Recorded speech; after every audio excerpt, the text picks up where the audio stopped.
Chapter 178. The next day, the staff of the Greenwich Sage Parliament started to get busy again. Wooming's arrival drove Marquis Oban away. Although there was no large-scale damage, the building built for Marquis Oban could no longer be used. Putting aside the fierce fight between Erica and Liliana in the building, the aftermath of Silent Wonder's noble phantasm had destroyed the supporting beams of the building. Fortunately, Silent Wonder had used the rune that she used to stabilize the building in time when she fought Berserker, the heroic spirit materialized by the rank card. Otherwise, the building would have disappeared on the same day.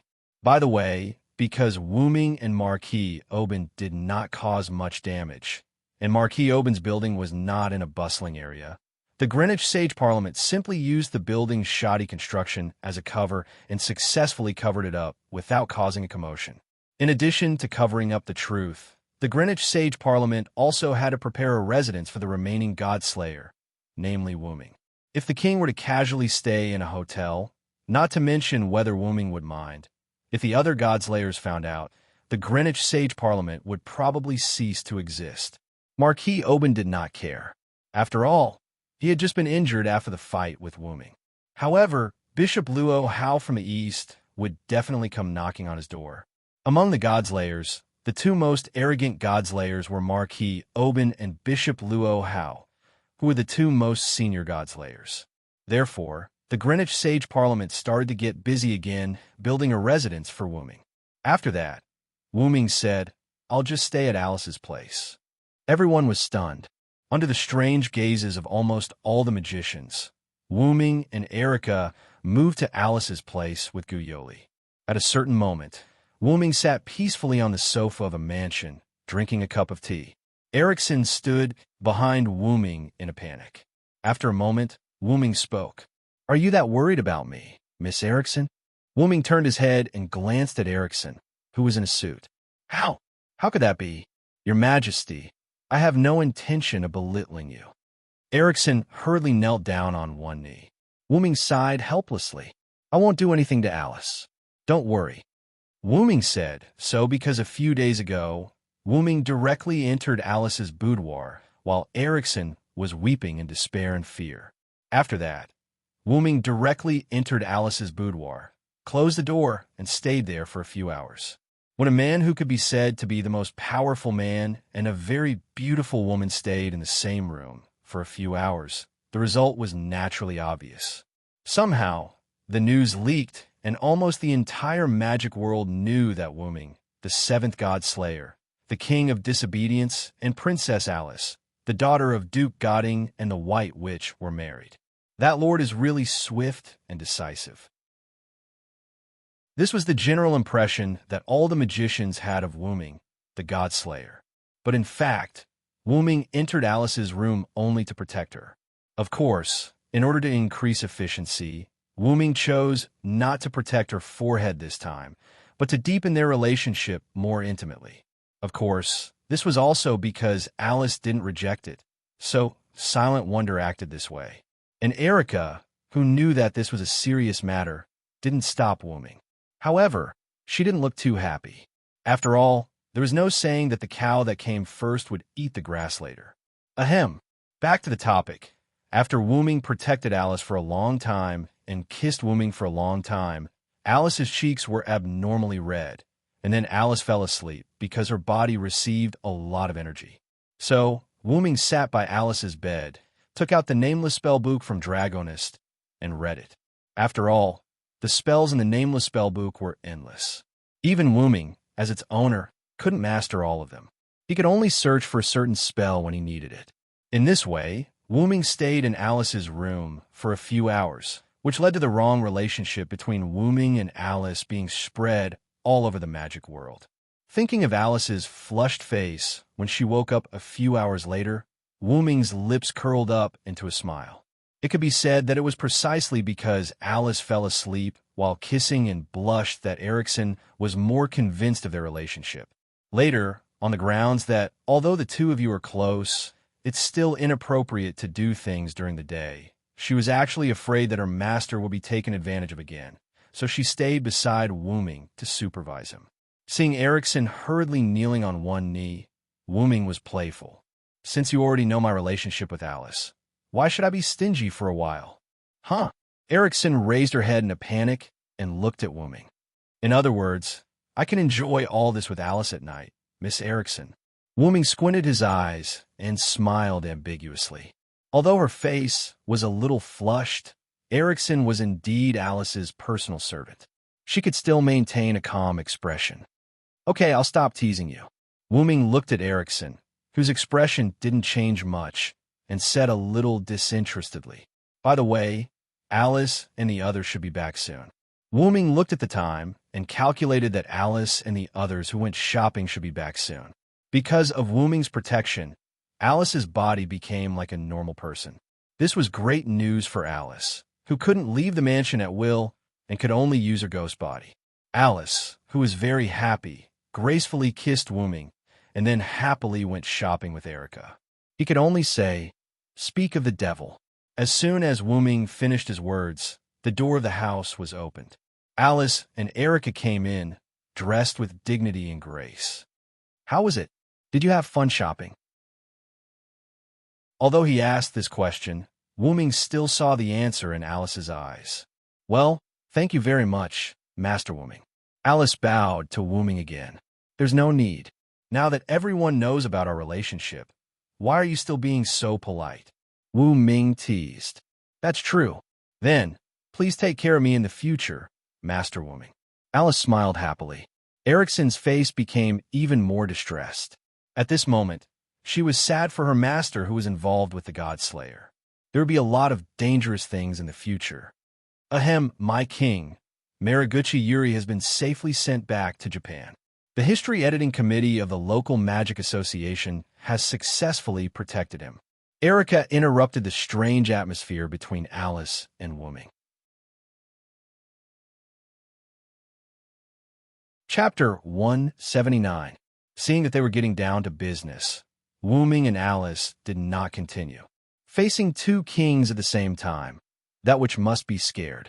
Alice sat on the sofa, and Erickson immediately poured a cup of black tea for Alice. Erickson also sat down and continued. I wasn't scared. The main point is that I heard the report from the escorts.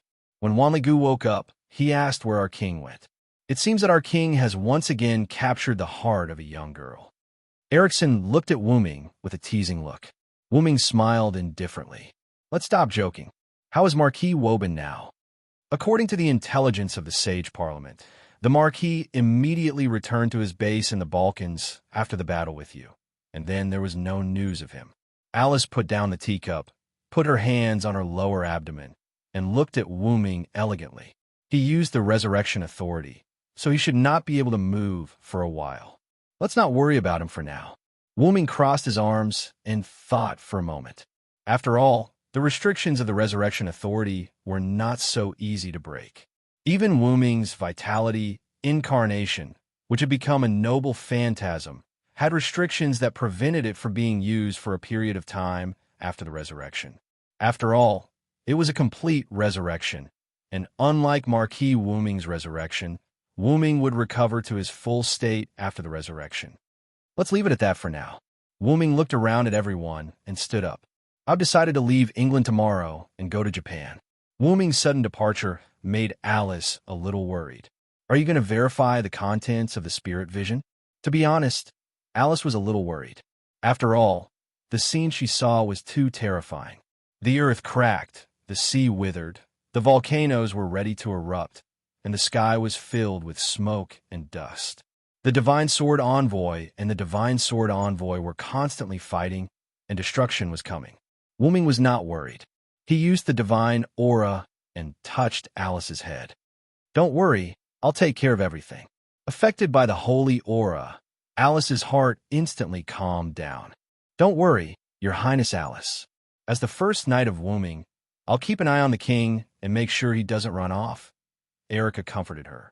Then I'll be counting on you, Miss Erica. Alice smiled sweetly. Wu-ming felt a little helpless. She spoke as if it was easy for him to create chaos.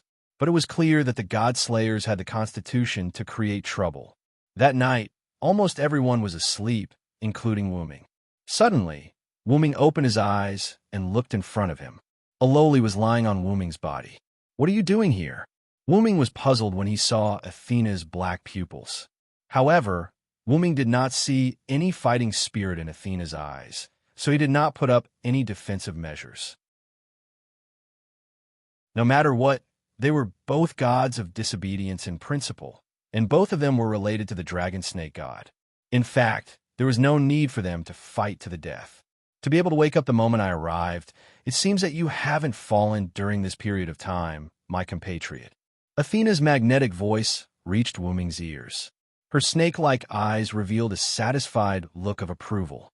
Wuming sat up unhurriedly and hugged Athena, who was still sitting on his body. Wuming was not surprised that Athena could enter the mansion with multiple barriers. After all, Athena was known as the goddess of wisdom. How could a mere modern magic barrier stop Athena? "Why did you suddenly come to me? Are you still chasing after the Gorgon stone?" Wuming said, rather casually, and yawned halfway.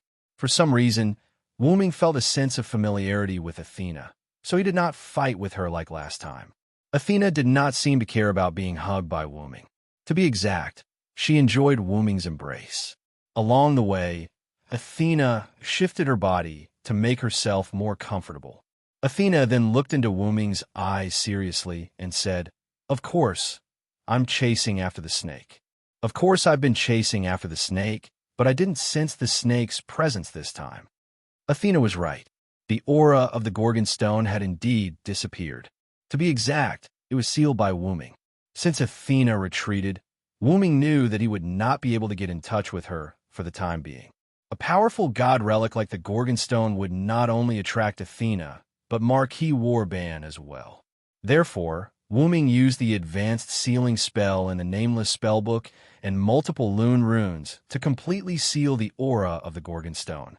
After hearing Athena's words, Wuming extended his hand into the golden ripples that appeared in the air and took out a carved stone that did not contain any mana. What do you think? It took me a lot of effort to seal the Gorgon stone. In addition to that, I placed in my authority space. You didn't even notice it when you were so close to it. Wuming smiled proudly. Athena looked at Wuming with admiration. "I didn't expect you to have mastered so many powerful sealing spells. You're really something, Villothoranced." Athena could feel the faint connection from the Gorgon stone. She could not help but touch the Gorgon stone. "Moreover, aren't you afraid that I'll take it away from you?" Athena placed her hand on the Gorgon stone with a fierce look in her eyes. Wuming smiled. Then he patted Athena's head and said, "I can see that you don't have any intention of snatching it. And even if you do, I'm confident that I'll be able to take it back after you've done so." Athena smiled and patted Athena's head. Athena could not help but smile when she saw Wuming's confident expression. She touched Wuming's face and said, "As expected of the warrior I've chosen, my compatriot and fellow member of the Draconic Serpent. Looking at your confident smile, even I want to have a good fight with you." Athena was known as the goddess of war, so it was not surprising that she would be easily provoked. Seeing the flames of war in Athena's eyes, Wuming hurriedly interrupted her. "By the way, what are you doing here?" Fortunately, Athena's fighting spirit had yet to take shape. After hearing Wuming's doubts, Athena calmed down. "I have something I need your help with. I'll take you to a place." Athena jumped down from Wuming's bed, grabbed Wuming's hand, and jumped out of the window with Wuming. Just like that, Wuming, one of the only 7 godslayers in the world and one of the 7 kings, ran away with a disobedient god. After Alice and Erica found Wuming, they criticized him more than once, but every time Wuming laughed it off. Of course, this was a story for another day. Chapter 180. After Athena pulled Wuming out of Alice's house, Wuming and Athena took a small sailboat that Athena got from nowhere. The sailboat was more like a large surfboard with a sail, so it was euphemistically called a sailboat. After getting on the sailboat, the wind began to blow, and the sailboat began to move quickly in a certain direction. "This is quite interesting. Is this your ability?" Wuming asked with interest. "This is the guidance of the wind." Athena stood at the front of the sailboat, looking at the endless sea. Wuming rolled his eyes, then continued. Where are we going? Athena answered without turning her head. Naples. Naples was the largest city in southern Italy, the capital of Campania and the province of Naples. It was most famous for Mount Vesuvius, known as the most dangerous active volcano in Europe. Thinking about the information about Naples in his mind, Silent Wonder suddenly remembered something.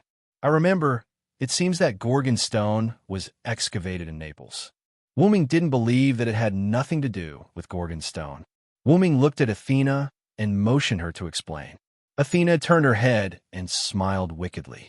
As expected of the warrior I like, even your brain is so smart. You and I are the same generation, but I always feel that you're talking to the younger generation. Wuming shook his head. Athena ignored Wuming's complaint and continued. Naples has draconic snake's aura, and steel will definitely appear there. Steel? Wuming was a little confused. Although Erica once provided Wuming with information about steel, it was still too little, so Wuming didn't know much about Steel God. Seeing Wuming's doubts about his natural enemy, Athena looked at Wuming with disappointment. Although I don't know why you forgot about your natural enemy, let me teach you a lesson. Athena then told Wuming about Steel God. Steel God was a metaphor for the smelting process of steel and the legend that he himself was made of steel, as well as the god of disobedience who killed Draconic Snake. Generally speaking, as long as it was a hero god, they would have Steel God's characteristics. But it wasn't absolute.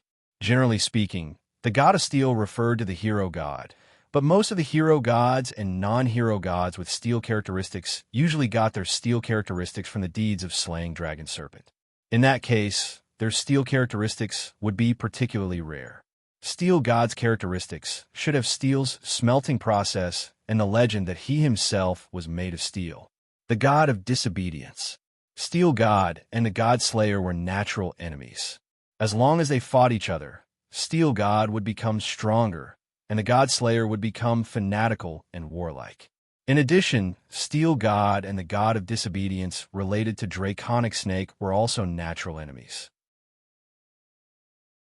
In other words, Athena, who pursued Gorgon's stone, the snake, and Wuming, the Knight of the Round Table, Villothorancid, were natural enemies of Steel God. Wuming raised his eyebrows. Do you mean you want me to deal with Steel God? Or do you want to fight with me? However, for those god of disobedience, there was no such thing as a gang fight. How is that possible? Although I'm not that weak without Snake, I'm still a little weak, so I'm not your opponent. Athena smiled slyly. Wuming was now convinced that Athena must have found out about his identity as the god of disobedience, and that's why she came to him. Previously, Wuming didn't reject Wuming. Now, Wuming understood that this was like a cousin, younger cousin, and a cousin, older cousin. Even if they were cousins, they were still related. Of course, Wuming knew what Athena meant. With Wuming, the god of disobedience with a high draconic attribute, the god of steel in the present world would definitely come looking for him.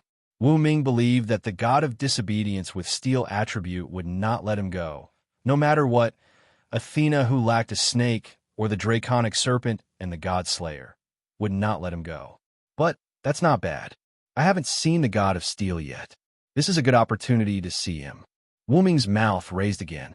Athena looked at his smile and smiled. Then Athena flew to Wuming and gently stroked Wuming's face. This concubine likes your unruly smile. It's incomparably delightful. Seeing the fighting spirit in Athena's eyes again, Wuming quickly changed the topic. Ahem, is there any god relic in Naples? After all, in order to make the god of steel appear, he needed Draconic Snake. But Athena only said that there was a Draconic Snake's aura, which meant that there was no god of disobedience with Draconic Snake attribute. So it was very likely that there was a god relic related to Draconic Snake. Yes, there's a god relic of Mother Earth there. Athena said, Mother Earth? Wuming remembered the information provided by Erica, which contained information about Mother Earth. Mother Earth, also known as Mother Earth or Mother Earth, referred to the goddess who specialized in fertility and symbolized the grace of the earth. However, not all goddesses in this category could be called Mother Earth. In myths around the world, The gods who could be classified as Mother Earth were powerful masters of maternal power in their mythological system. But in later myths, a large number of Mother Earth were belittled as the wife, sister, or daughter of a male god, or died directly. Take Huaxia as an example. Goddess Hutu, one of the 12 witch ancestors, was a very pure Mother Earth. Hutu incarnated into the 6 paths of reincarnation and died directly. And the belittled Mother Earth, if Wu Ming remembered correctly, Athena seemed to be one too. This also explained why Athena in the present world was incomplete, because after she was belittled, the divinity of Mother Earth was split into Gorgonstone. With that thought in mind, Wu Ming looked at Athena. "What are you trying to say with that look in your eyes?" Athena said calmly, "Nothing. I just thought of something interesting." Wu Ming smiled casually and stopped thinking about it. After all, Athena could be said to be a friend now, not an enemy, so there was no need to consider fighting her. Athena seemed to have seen through Wu Ming's thoughts, so she said, "Don't be happy too early. I'll fight you sooner or later. This is a war you started, so you have to be responsible for extinguishing it." Wu Ming, who had just relaxed, froze again. "We're here." Wu Ming snapped back to his senses and looked in Athena's direction. What entered his sight was a huge port. Chapter 181. The bustling port during the day has become quiet at this moment. After landing on the shore, Wu Ming and Athena headed in a certain direction, which seemed to be a mining mountain. "You can feel it, right?" Athena asked. Wu Ming nodded and looked in the direction where the two were walking. This magical power is like Gorgon stone that has been completely unsealed. However, at that moment, Wu Ming also felt another magical power, which he was very familiar with. This is, if I remember correctly, this is Salvatore's power. Wu Ming said so, and continued to look in the direction he was looking at before. "That's right. There's another enemy of mine here," Athena said as she looked at a certain spot on the mountain.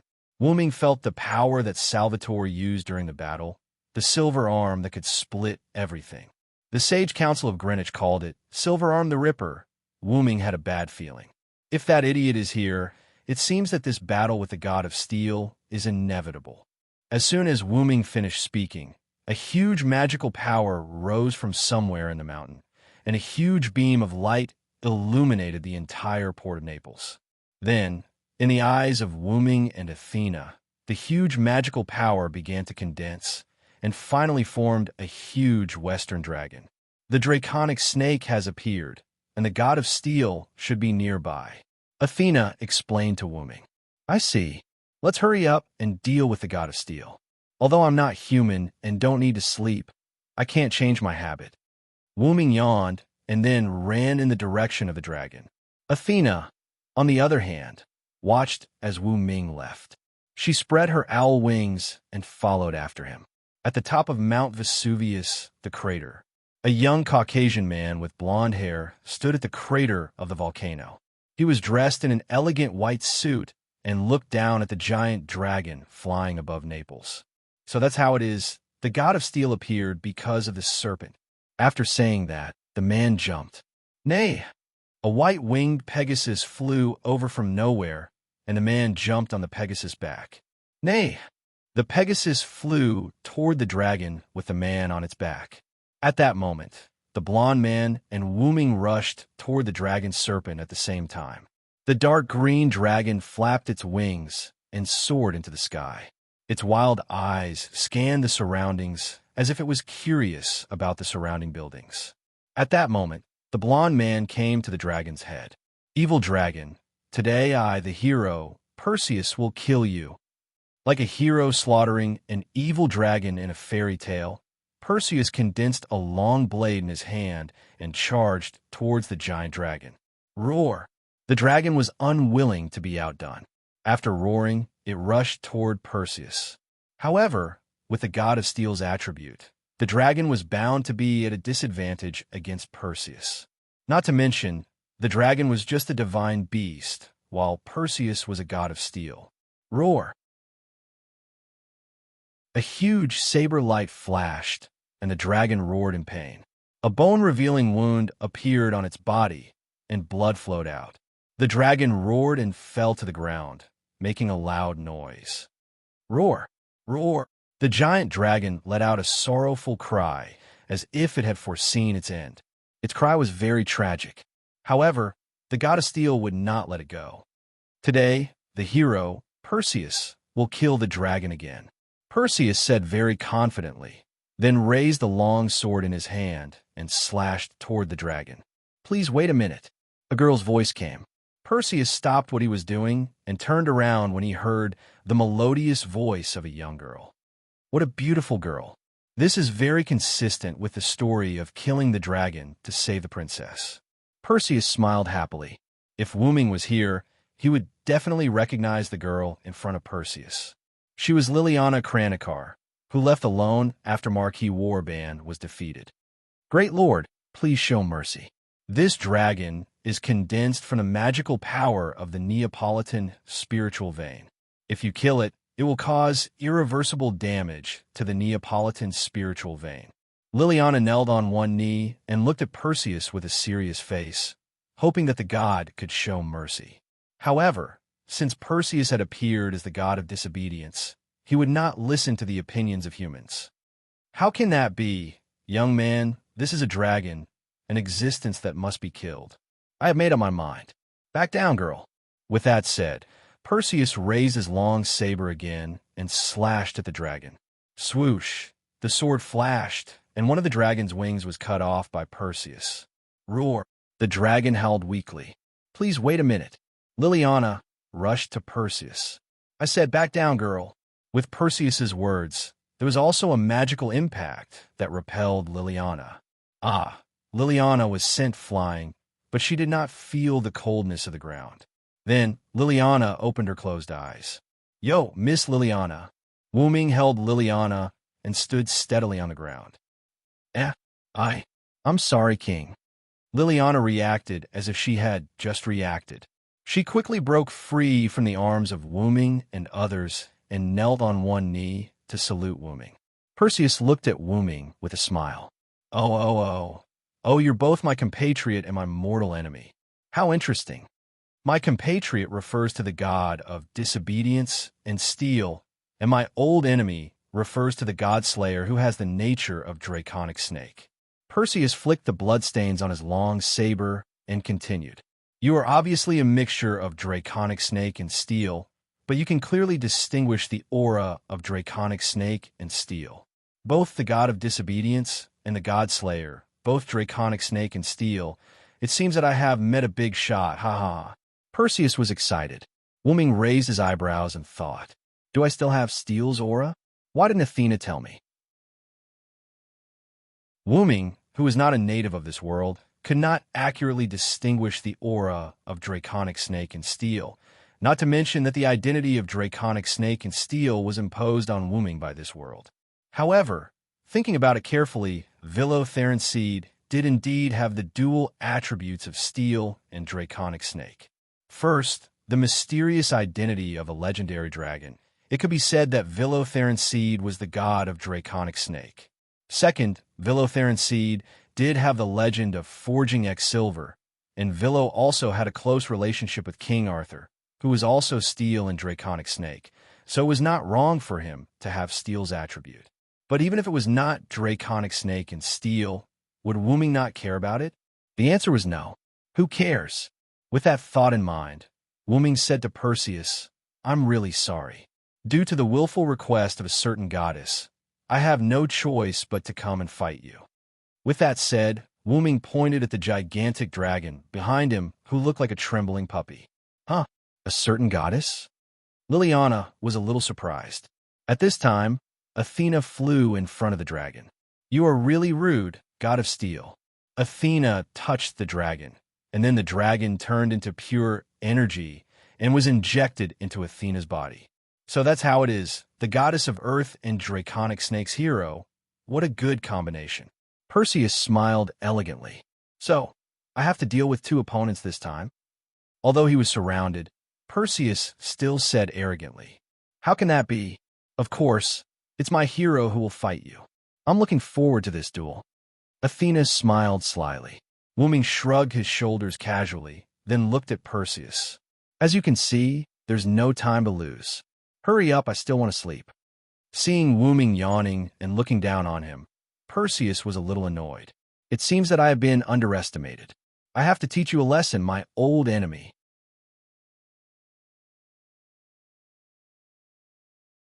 Chapter 182.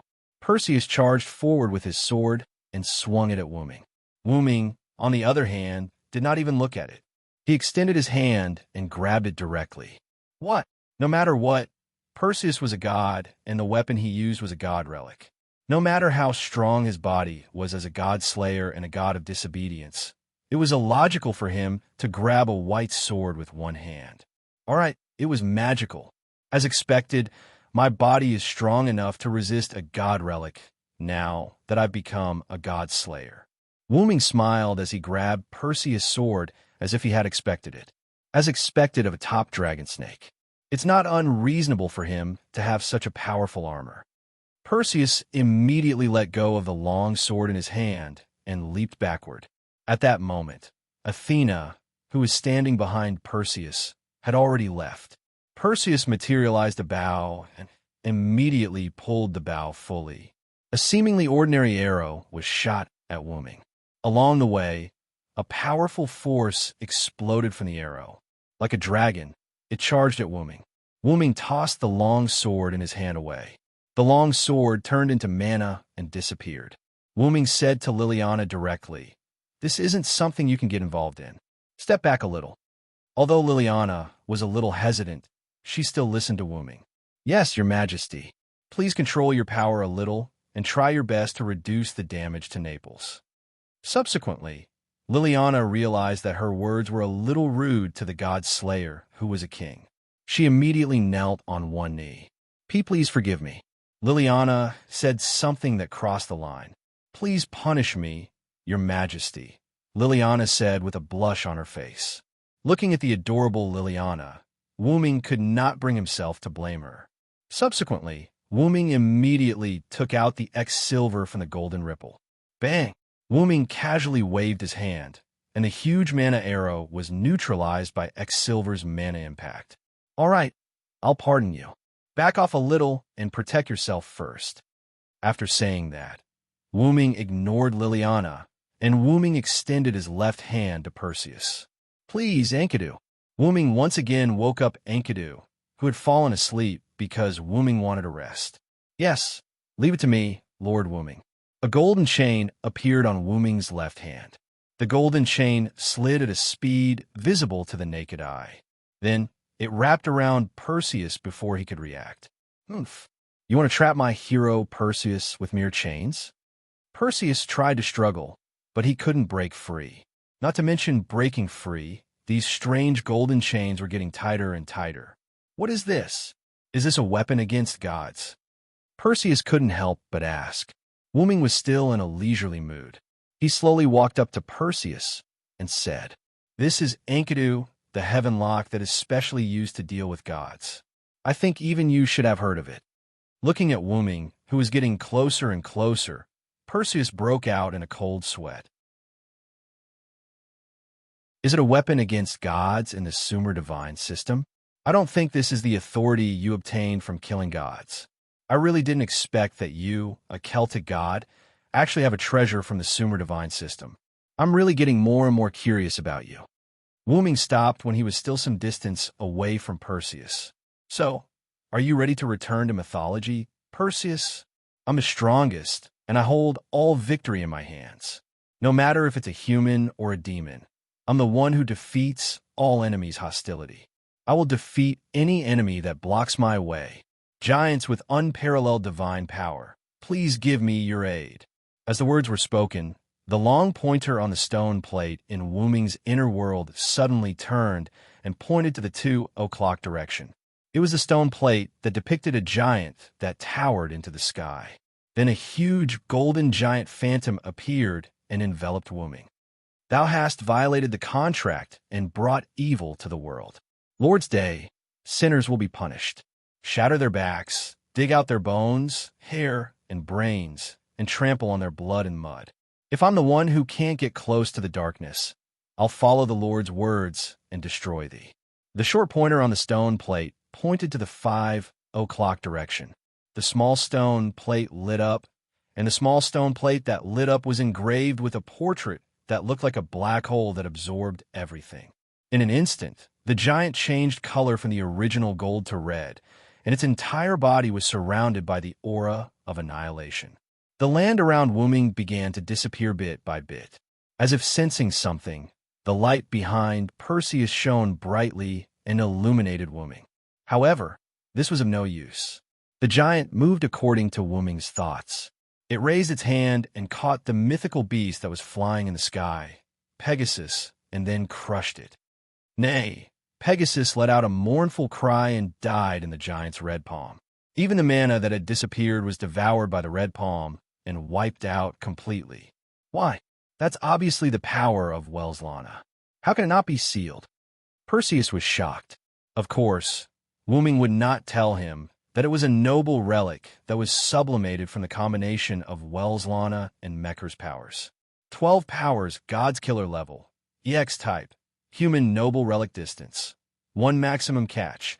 1 There were 12 incarnations of dragon species, giant, warrior, storm, annihilation, flood, vitality, dependence, thunder god, phoenix, sun, and magician.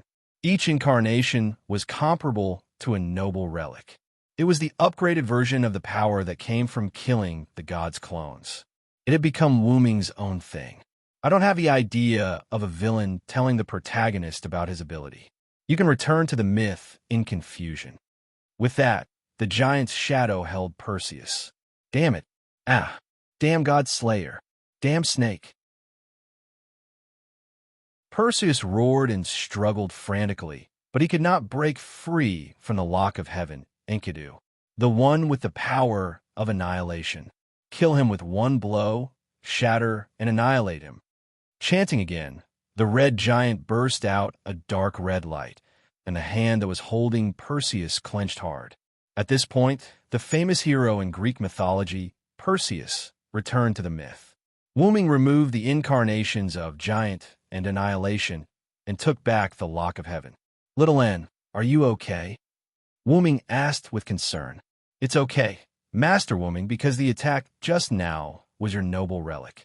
Although it had the power to threaten me, I was not hurt. The golden chain wrapped around Wuming's arm, and there was a cool female voice. I think so too. After all, I now have full control of the power of authority. Suddenly, Wuming found a problem. Why didn't the power increase? It was not that Wuming needed Perseus' power, but the timing was too strange. The God Slayer would definitely gain the power after killing the god of disobedience.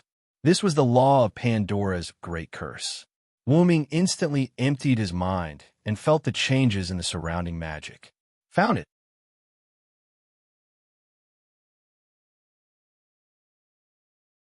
Chapter 183. I'm the strongest and the one who holds all victory in my hands. No matter if it is a human or a demon, I will defeat any enemy that stands in my way. Giant with supreme divine power, give me your aid. Fear the one with wings. Evil people and powerful people are all afraid of me with wings. My wings will bring you a curse. Evil people will not be able to hit me. In an instant, Wuming chanted 2 words in a row. The long and short needles on the stone plate in his heart pointed at 2 o'clock and 10 o'clock respectively. The towering giant and the illusory phoenix lit up. At a speed that was difficult to be seen by the naked eye, Wuming rushed to a small forest not far away. Wuming raised an arm, and the shadow of a giant's hand appeared. Then, the giant's hand slammed into the house. Boom! The hurricane surged in all directions, and the earth groaned. The hurricane blew over some of the surrounding buildings. Even Liliana, who was unprepared, was blown away. With the house as the center, the ground cracked like a spiderweb. However, Wuming did not feel like he had hit the target. A black shadow escaped from the house before Wuming hit it. Master Villo, please stop. The black shadow let out a voice that Wuming missed. What's this voice? Wuming stopped and dismissed the 2 avatars. Looking at the black shadow that he could not see clearly, Wu Ming was a little excited. It can't be wrong. It's you, Guinevere. The black shadow walked in front of Wu Ming and revealed her true form. It was a beautiful white girl about 12 or 13 years old. Her golden curly hair outlined an elegant curve and set off an extremely beautiful face. She was like a child's version of the Guinevere that Wu Ming knew in the Moon world. Master Villo, I missed you so much. With a choked voice, Guinevere threw herself into Wu Ming's arms. Wu Ming squatted down, as if he was a father hugging his daughter. I don't know what kind of relationship Guinevere and I have in this world, but King Arthur is not a woman. With that in mind, Wu Ming patted Guinevere's back. Although it wasn't Guinevere from the same world, the sense of familiarity he felt was the same. Guinevere, why are you here? Wu Ming asked with concern. Guinevere wiped his tears, raised his head, and looked at Wu Ming. Master Villo, I came to find the last king. Guinevere then spoke to his shadow. Uncle, please come out. In a split second, Guinevere's shadow rippled as a fully armored knight appeared from Guinevere's shadow. Master Villo, it's my honor to see you again. The neutral voice conveyed from the heavy armor made Wu Ming wonder if Lancelot in this world was a man. Seeing that Wu Ming didn't speak, Guinevere thought that Wu Ming was blaming Lancelot and quickly explained. Master Villo, Uncle appeared as my patron saint, God Shadow.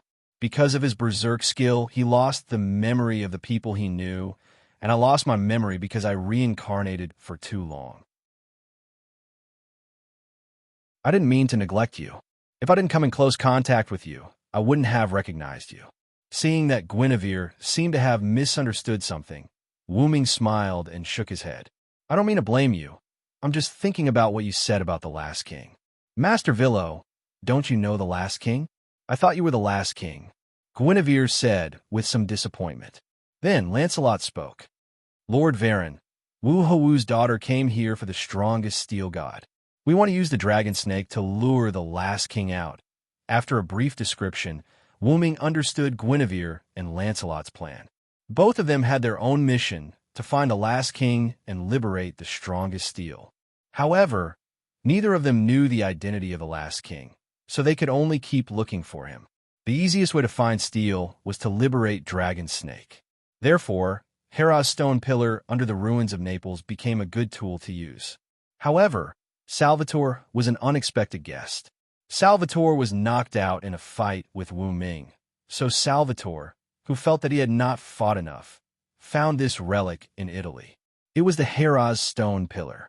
After cutting Hera's stone pillar in half with Silver Arm the Rip, the huge magical impact sent Salvatore flying. The demonic dragon, condensed from the magical power of the spiritual vein of Naples, attracted Perseus. Liliana wanted to stop Salvatore's behavior because she was with Salvatore before, but because she didn't stop it in time, Hera's stone pillar was cut off. After Salvatore was sent flying by the magical impact, Liliana wanted to stop the dragon from wreaking havoc, so she followed the dragon. As a result, she saw that Perseus was going to attack the dragon, and then it was Wu Ming's turn. With the idea of seeing whether Perseus was the last king, Guinevere and Lancelot hid and waited for the battle between Wu Ming and Perseus. The result was no doubt that Wu Ming won. I've already said that Lord Varen's status is not something a mere mitra can compare to, Lancelot said. Hearing this, Wu Ming thought of the light that Perseus released at the end, which was like a sun, and why Perseus said that it couldn't be sealed. When Wu Ming first met Perseus, he quietly asked Callas to find out all the information about Perseus. He had no doubt that Perseus was Wu Ming of Mitra, and because Perseus was Mitra, he had a sealing effect on Wellislana's authority. However, what Perseus did not expect was that the 10 avatars that had become Wu Ming's noble phantasm could no longer be affected by Mitra. After all, the 12 avatars of Wu Ming had exclusive authority. I'm really happy to be able to see Sir Villo. Guinevere smiled sweetly. This reminded Wu Ming of Guinevere in the Moon world. Both of them loved to smile. Regardless of whether they were related or not, Wu Ming still liked Guinevere, who loved to smile. Although it's a little surprising that Sir Villo became a god slayer, Did Sir Villo also use some secret technique to turn people around? Guinevere said softly. We're very sorry, Sir Villo.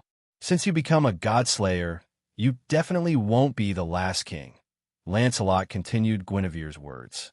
I wish you success, Sir Villo. Lancelot summoned a white horse and left with Guinevere. Woman did not stop them. Instead, he was deep in thought.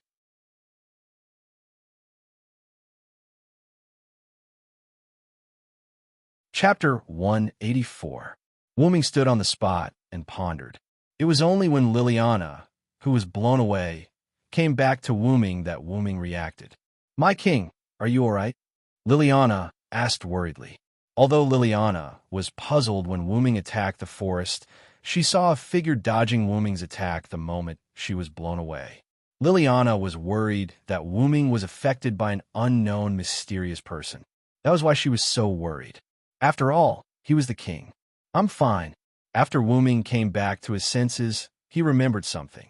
He had not yet asked what Perseus's authority was. He shook his head regretfully. Then, let's restore this place to its original state, Wooming said as he reached his hand into the golden ripple. Then, Wooming took out the item that was used to restore the land and buildings. As mana was transported into the item, the damaged land and buildings began to recover. Liliana looked at the scene in surprise and made a strange sound. After restoring all the damaged land to its original state, Wooming looked at Liliana. Let's go. Bring me to the Bronze Cross and Black Cross stronghold to sleep. Damn it. I'm exhausted after fighting in the middle of the night. Wooming stretched and yawned. Liliana seemed to have thought of something, and her young face blushed. As if she had made a big decision, Liliana blushed and looked at Wooming solemnly.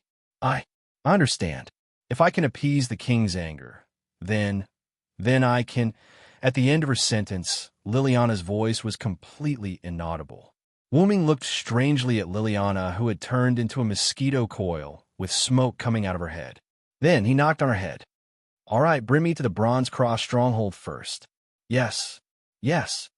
Wooming left with Liliana. After a while, Guinevere and Lancelot returned. Uncle, why are you avoiding Sir Villo? Also, I haven't told Lord Wooming about the arrowhead disc absorbing Perseus's authority. Guinevere held a stone disc in his hand. There was a special sword-shaped text on it. Guinevere looked at Lancelot, who was hugging him, in confusion.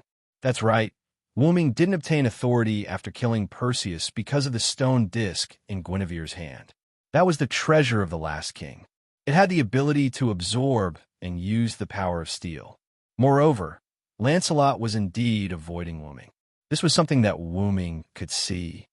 My beloved daughter, since Mr. Villo has become a godslayer, he is our enemy. Lancelot's helmeted eyes glowed red. Enemy? Guinevere found it hard to accept. Guinevere, who had lost most of his memories, felt incomparably blessed when he was able to recall Varosiris Eddy. The gods of this world had multiple identities. Although the Guinevere of this world wasn't completely Guinevere, he still had memories of his time as Guinevere. Guinevere's eyes were a little wet when he remembered what he had experienced with his personal knight, Villo Theranced. However, it was Guinevere's lifelong wish to find and unseal the last king. Understand, uncle. Although Guinevere seemed to be in pain, he still decided to treat Wooming as an enemy. Lancelot nodded. After a while, Guinevere sighed and looked at Lancelot behind him. Guinevere smiled and said, Actually, uncle, you are the one suffering the most. Lancelot's body trembled and his hands clenched into fists. People always thought that the person Lancelot respected and admired the most was King Arthur. But in reality, the person Lancelot respected and admired the most was King Arthur's first knight, Villo Theranced. Guinevere looked at Lancelot with a pained expression and continued. Because of the relationship between Villo and Guinevere, after Villo was sealed as the demonic dragon, Lancelot volunteered to be Guinevere's personal knight and protect the person he respected the most. Just like that, Lancelot became Guinevere's guardian and appeared on the ground as the shadow of God, until today when he met that lord again. Lancelot was silent for a moment before he spoke. I'm protecting you because you are the prerequisite to finding the last king. There is no other reason. I'm a little weak now, so I'll return to your shadow. Then Lancelot and the white horse turned into a black shadow and merged into Guinevere's shadow. You're not frank at all, uncle. Guinevere smiled. Next, it's Monarch Ape in the easternmost land. Dark clouds covered the moon, and darkness shrouded the land. A moment later, the wind blew away the dark clouds, and Guinevere was long gone. The next day, although Wuming slept very late last night, he still woke up early. When he walked out of the room that Liliana prepared for Wuming at the Bronze Black Cross last night, he heard a pleasant female voice. Lord Wuming, you're up. Do you need me to prepare breakfast? A girl in a maid uniform asked Wuming. Hearing that, Wuming looked at the girl. Her long green hair flowed naturally behind her back, and her face was filled with a sly smile from Wuming's perspective. I remember your name is Karen, right? Wuming asked. Yes, it's my honor to be remembered by Lord Wuming. The girl named Karen bowed and replied with a smile. Then, I'll have to trouble you to prepare breakfast for me, Wuming said. Your breakfast has been prepared by Miss Liliana. Please come with me. With that, Karen pointed forward with both hands and motioned for Wuming to go first. Wuming shrugged and walked forward. Karen followed behind Wuming with a smile on her face. Glancing at the maid, Wuming could not help but think of last night. After Liliana brought Wuming to the Bronze Black Cross's stronghold in Naples, Liliana personally prepared a room for Wuming. Karen was also there at that time, and Liliana introduced her to Wuming. Then, after Wuming entered the room, Liliana walked in pajamas after a short while. Looking at the blushing Liliana, Wuming shook his head and asked for the reason. In the end, because of Liliana's fantasy and the instigation and bewitching words of the maid named Karen, Liliana thought that she had to serve Wuming in bed to appease his anger. After being lectured by Wuming for a while, Liliana ran out of the room with a blush. You won't even let go of your master. You really are a little devil, Wuming said casually. Thank you for the compliment, Lord Wuming. Karen smiled and thanked Wuming. Soon, Wuming arrived at the dining room.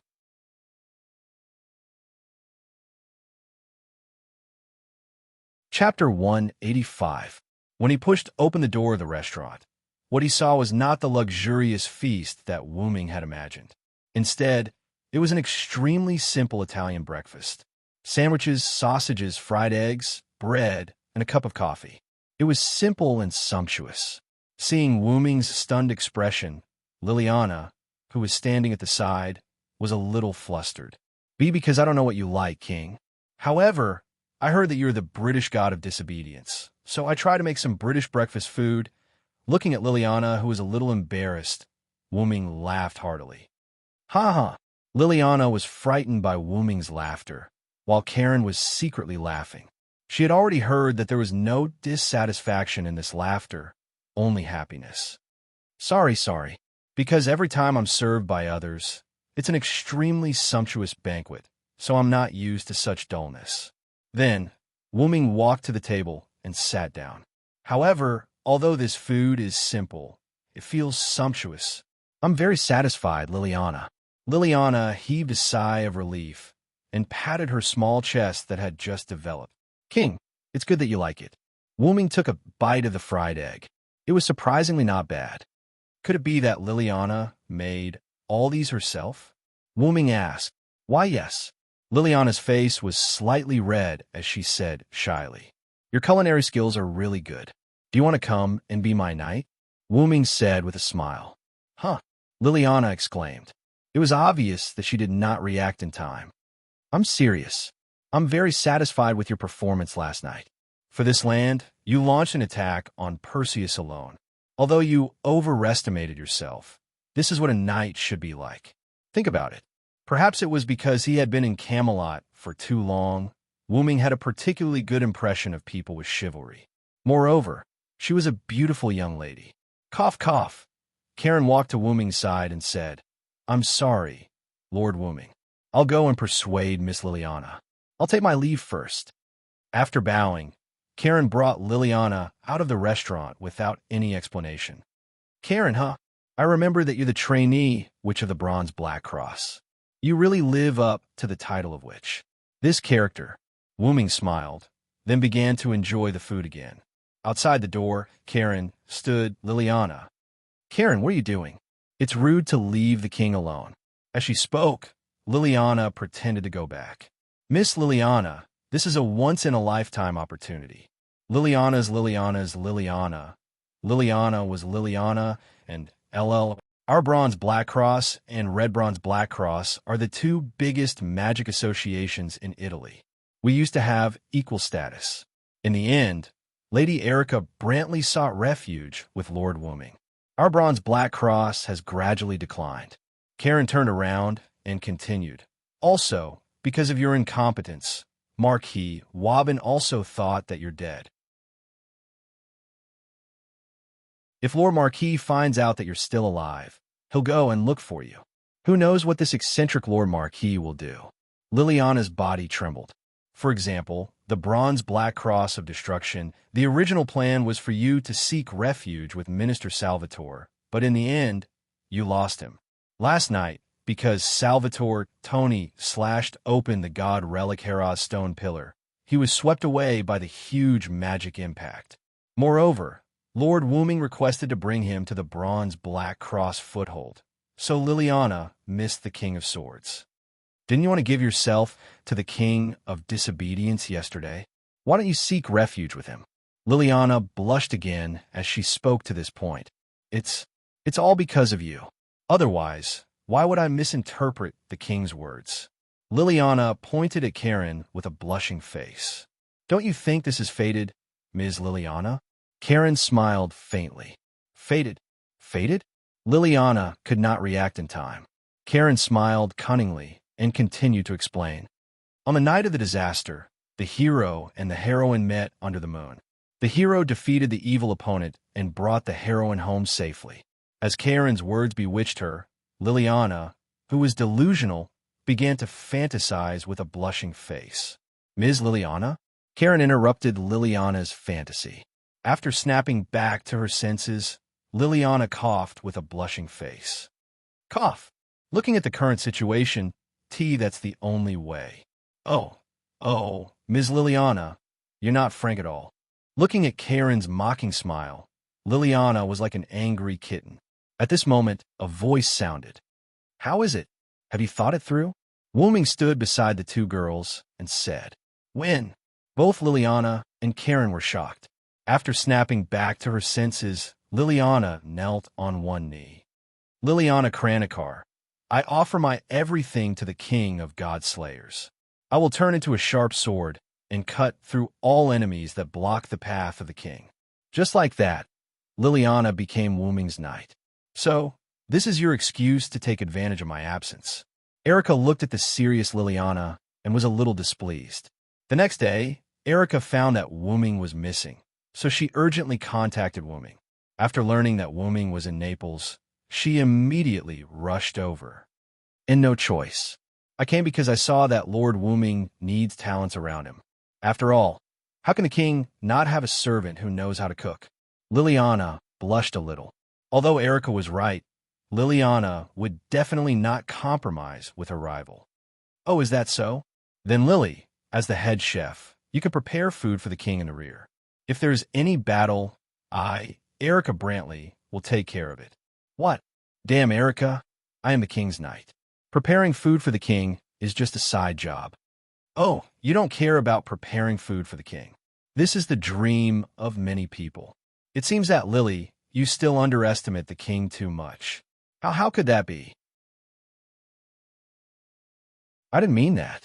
Seeing Liliana gradually being forced into a disadvantageous position by Erica, Wooming interrupted the conversation between the two. Okay, that's enough. Get ready.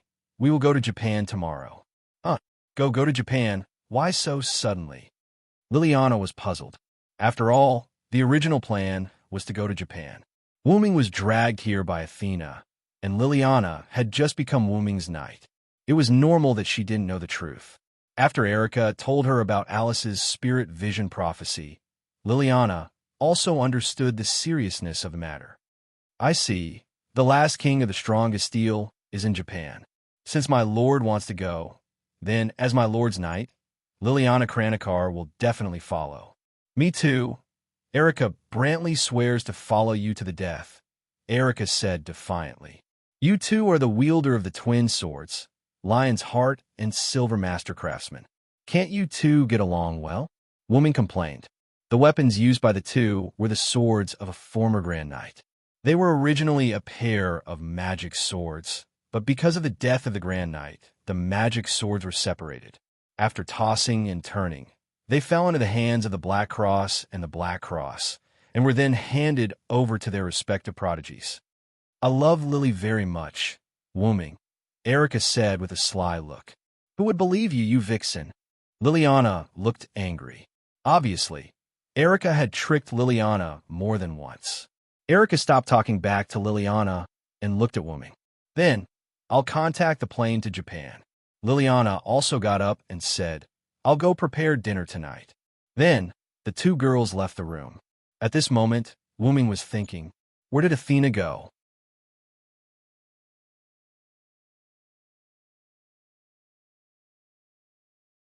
Chapter 186. Wooming remembered Athena, who started the whole thing. If it weren't for Athena, Wooming wouldn't have come to Naples. It wasn't Athena's fault. Ever since Wooming learned about his identity as the god of disobedience, Wooming had a special fondness for dragon snake and steel. Fortunately, Wooming could still control himself. The problem was that Athena was gone. It was like the banquet was over, and the host left first. I always feel like you're thinking about something bad. Suddenly, Athena's voice sounded behind Wooming. Wooming turned his head, and the first thing he saw was the child's body. Athena, where have you been? Wooming touched Athena's head. Then, Wooming smelled blood on Athena's body. What happened? Did someone hurt you? Wooming frowned and asked Athena with concern. Oh, you're really bold, Villo. Do you think you can touch the goddess like this just because you're a dragon snake incarnation? Athena narrowed her eyes and looked at Wooming with a puzzled look. In short, let's heal first. Saying this, Wooming squatted down and activated his magician avatar. With the power of my words, remove all pain. Wooming's body began to glow. Then, Wooming approached Athena. I'll heal you now. Just when Wooming was about to touch Athena's forehead with his forehead, Athena suddenly stepped forward and kissed Wooming. Wooming, who didn't expect Athena to kiss him, was a little stunned and stood there in a daze. After a brief kiss, Athena let go of Wooming's lips. Why didn't you heal me? Athena looked at Wooming with her big obsidian eyes. At this time, Wooming reacted. I forgot. Wooming smiled awkwardly. Then, that was your reward for defeating Perseus. Let's do it again. This time it's healing. After that, Athena kissed Wooming again without giving him time to react. Wooming, who was already prepared, activated his magician incarnation's healing ability. Through the kiss, Athena's body began to glow. After healing Athena, when Wooming wanted to separate, Athena hugged Wooming's head. Wooming was not a pretentious person. Since Athena didn't want to let go, then he'll be happy with it. As the saying goes, life is like that. If you can't resist it, then enjoy it. After a French kiss, Athena separated from Wooming Athena. And in Athena, separated had a crystal's bloods. Athena sucked hard, and a liquid was sucked into Athena's mouth. This is an extra reward, Athena said calmly. The goddess's reward is really rich. Wooming smiled.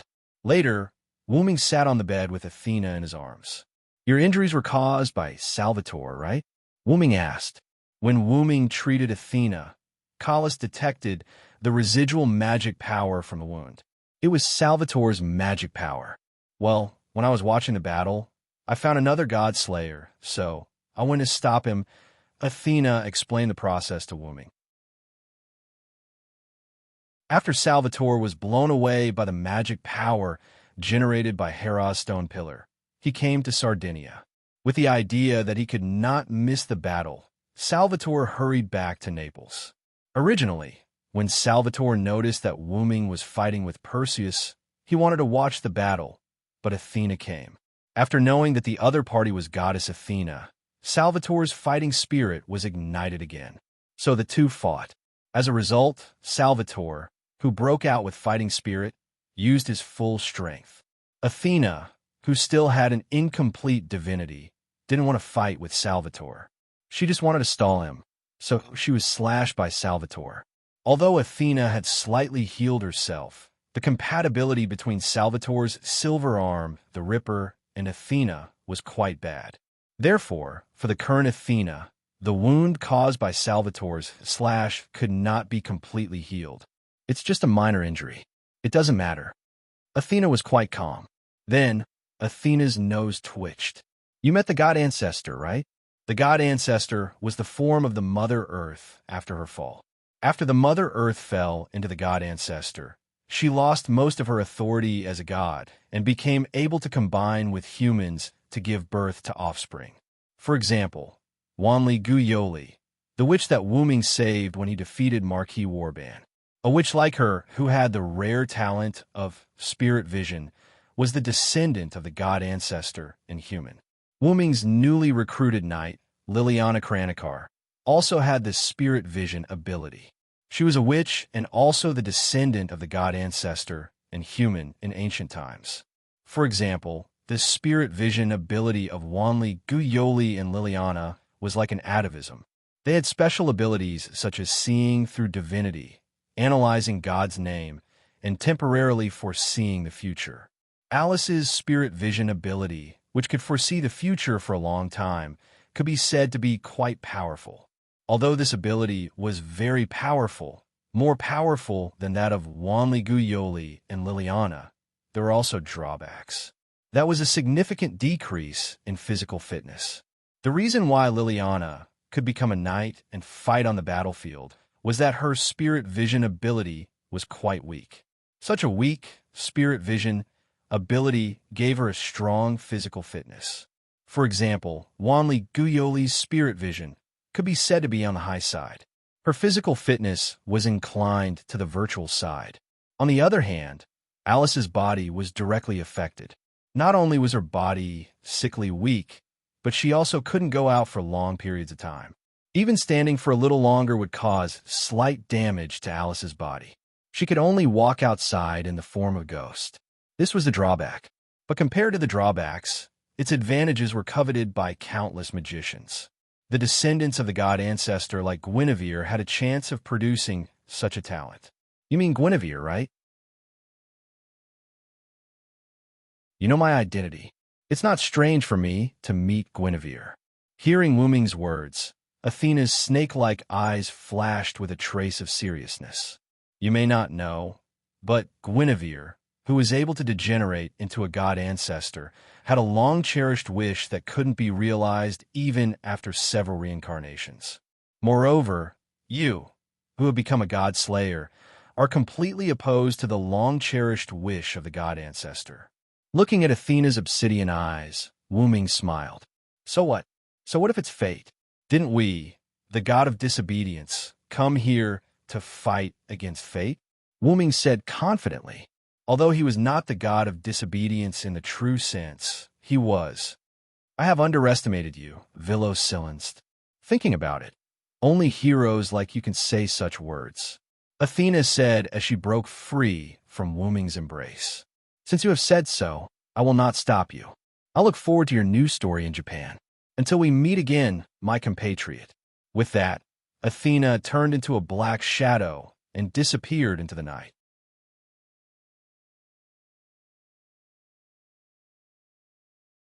Chapter 187.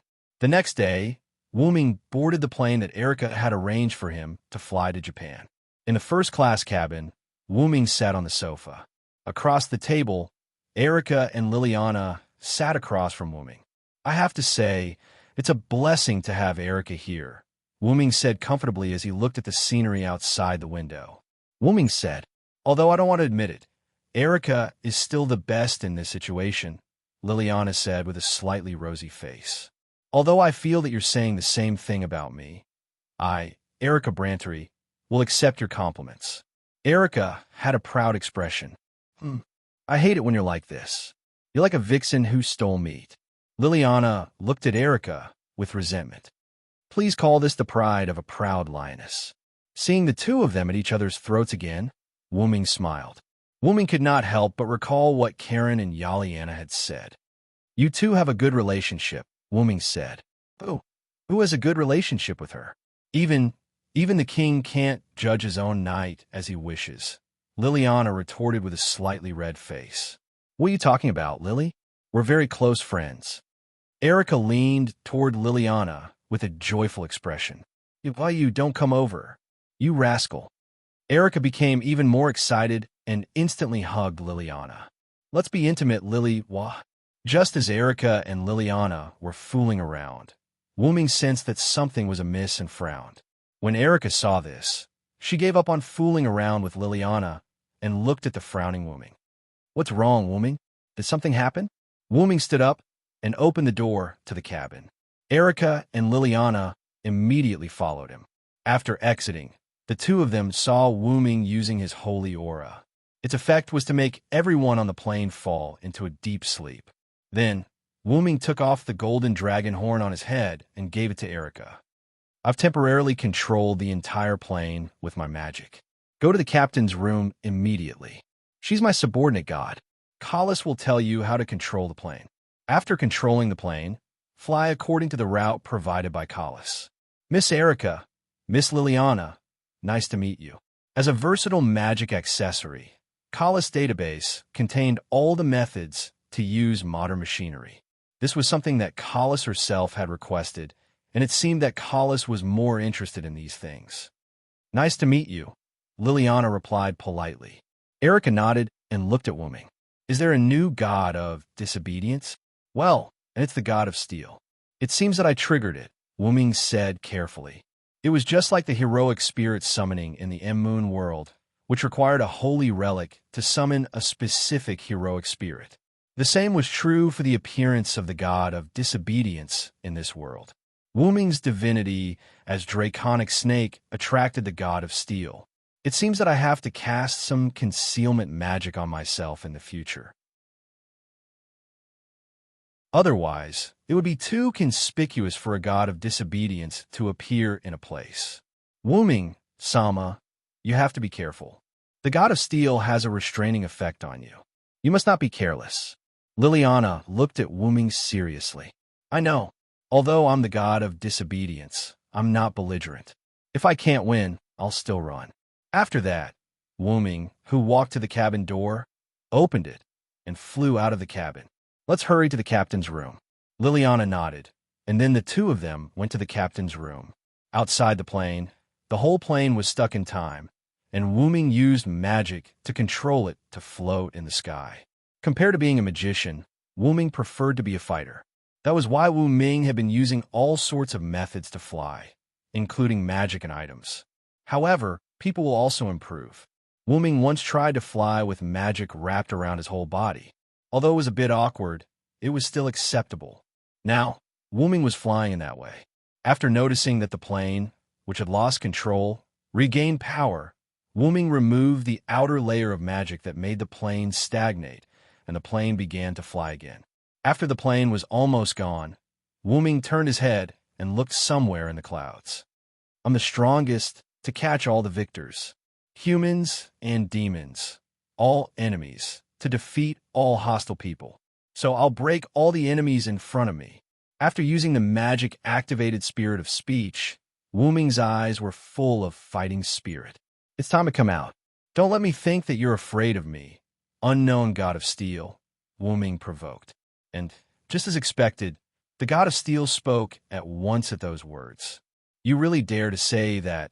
A mere dragon snake, see if I don't pull out your tendons. A rather delicate voice was heard. As the voice finished speaking, a pillar of fire flew out from the clouds and shot toward Wuming. I will deny the sky, deny the earth. The storm destroys everything. The shower covers everything. I will make everything in the world bow down to me with this supreme divine power. As the spirit of speech chanted, on the stone plate in Wuming's heart, The long needle pointed to the direction of 4 o'clock, and the stone plate that was engraved with a storm lit up. Wu Ming raised his hand, and a strong storm burst out from Wu Ming's hand. With the supply of powerful magic from Wu Ming, the pillar of fire that was heading toward Wu Ming was blown away. The storm that blew away the pillar of fire rushed toward the clouds. Whoosh! The sky was like a picture that was cut open, and the huge clouds were split into two. A fiery red figure flew above the clouds. This guy, your ability to control the wind is the strongest I've ever seen. Wu Ming looked at the figure. Red silk, a golden diamond ring, and a flaming, undying wheel. He was dressed in red and had 2 pigtails on his head. He held a fire-tipped spear in his hand, and he was as small as a child. Seeing this scene, Wu Ming narrowed his eyes. Look at your outfit. Your real name must be Neza. Hey, it's all my master's fault for giving me so many treasures. It's too easy to recognize me. Neza smiled innocently like a child and touched his head embarrassedly. It couldn't be helped. Neza had too many iconic items. Leaving aside the red armillary sash and the universe ring, there were not many gods who had the wind-fire wheels under his feet. Let's not talk too much. It's not easy to come out, and we even met a foreign dragon snake. Let's hurry up and fight. As he spoke, Neza rushed toward Wu Ming with a fire-tipped spear in his hand. After defeating Perseus, Wu Ming faced the god of steel again.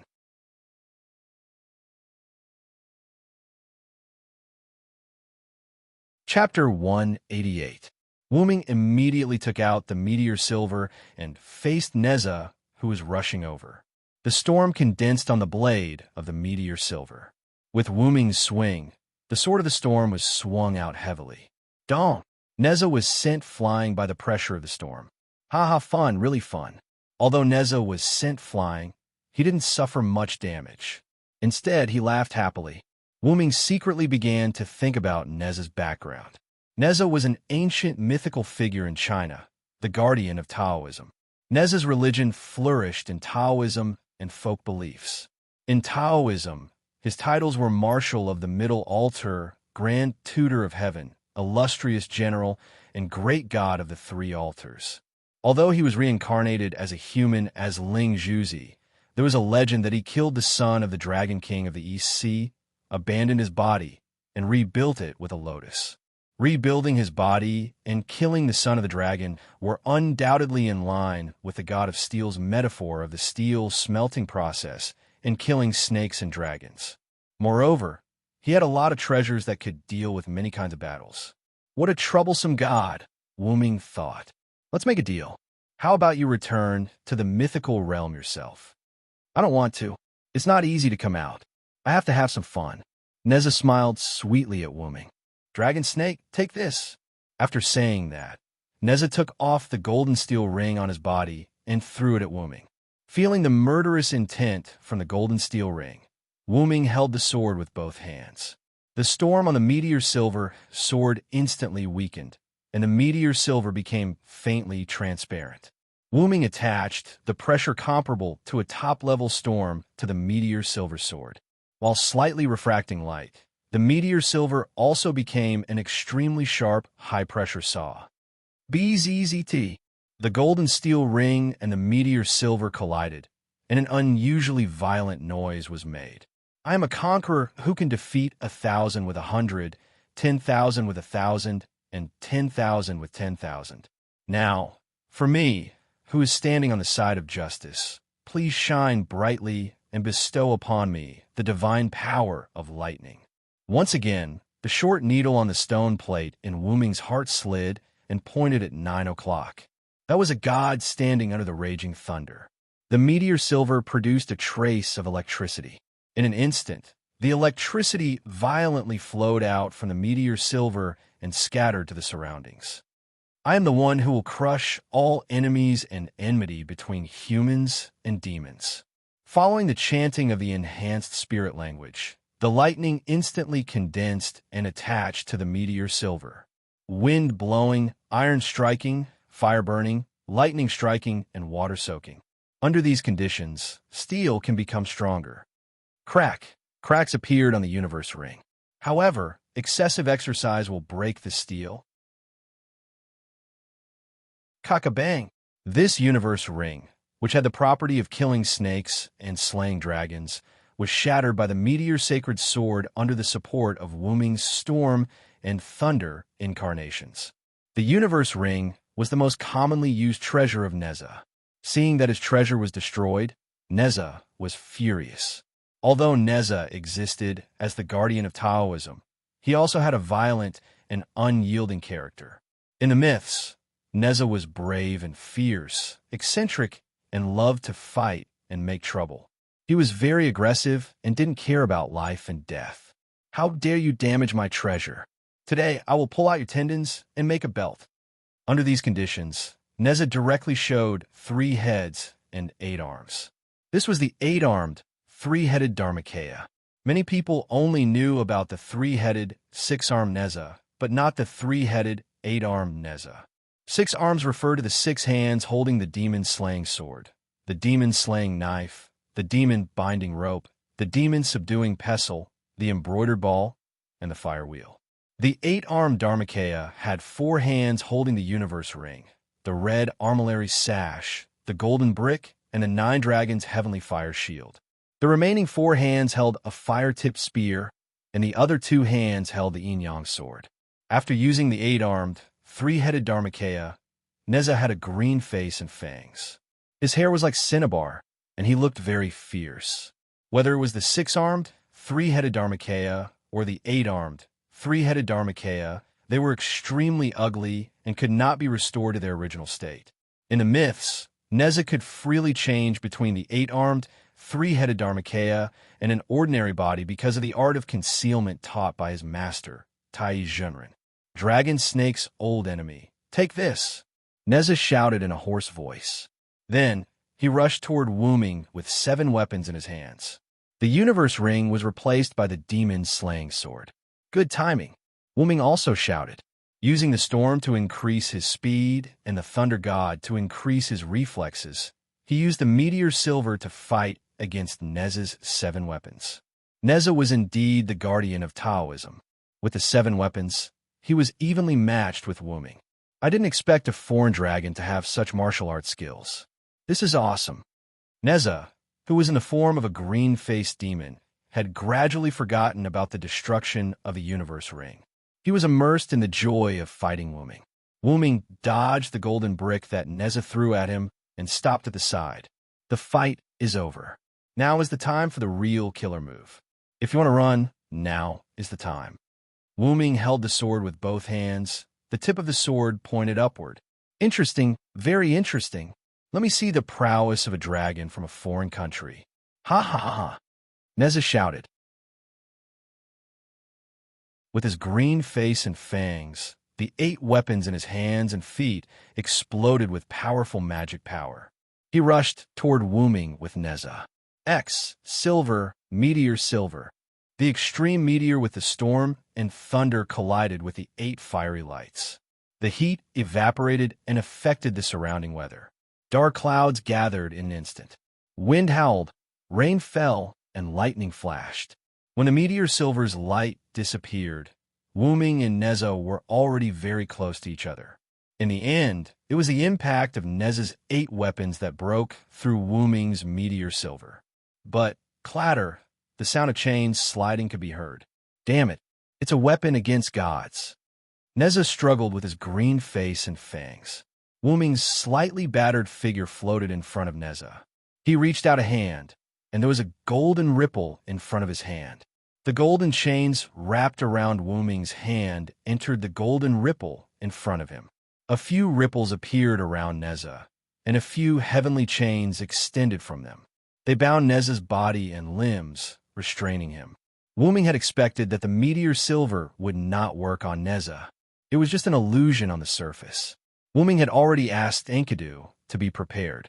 When Neza broke through the meteor silver's light, the chains would immediately bind him. Even if it's a weapon against gods, my fire-tipped spear can break it, Neza said as he prepared to attack with his fire-tipped spear. At this moment, Wuming moved. He moved his hand with the heavenly chains, and a few more ripples appeared. A few golden heavenly chains immediately flew out and bound Neza's weapons, including the windfire wheels and the other 8 divine weapons. "You're a general now, aren't you, Neza?" Wuming said with a smile. "Damn it," Neza said viciously. Then he deactivated his 8-armed, 3-headed avatar. "Since I've lost, you can do whatever you want of me." Although Neza was bold and daring since he was born, he was also a man who dared to do what he wanted. He dared to love and hate, and he was soft on the outside but tough on the inside. To him, a loss was a loss. He had no intention of quibbling about it. "If you can return to the myth by yourself, I won't have to do anything," Wuming said tiredly. Neza was puzzled. "You're really strange. Although I don't know what you are, I can still sense that you're a god-slayer. Won't you be able to increase your power if you kill me?" This was because Wu Ming did not have high aspirations for authority. In his opinion, having enough power was enough. Too much power would only lead to drawbacks. "It's none of your business. Do you know the myth or not?" Wu Ming stared at Neza fiercely. Neza rolled his eyes as if he had thought of something. Then he said firmly, "I refuse." Wu Ming shook his head regretfully. "Then goodbye, Neza. Pucci."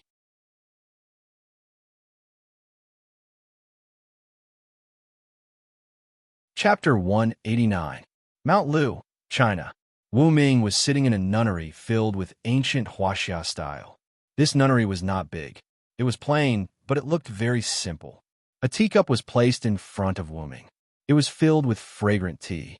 Even though Wu Ming had never tasted it before, he could tell that the tea was expensive. A young man stood beside Wu Ming. His name was Lu Yinghua, right?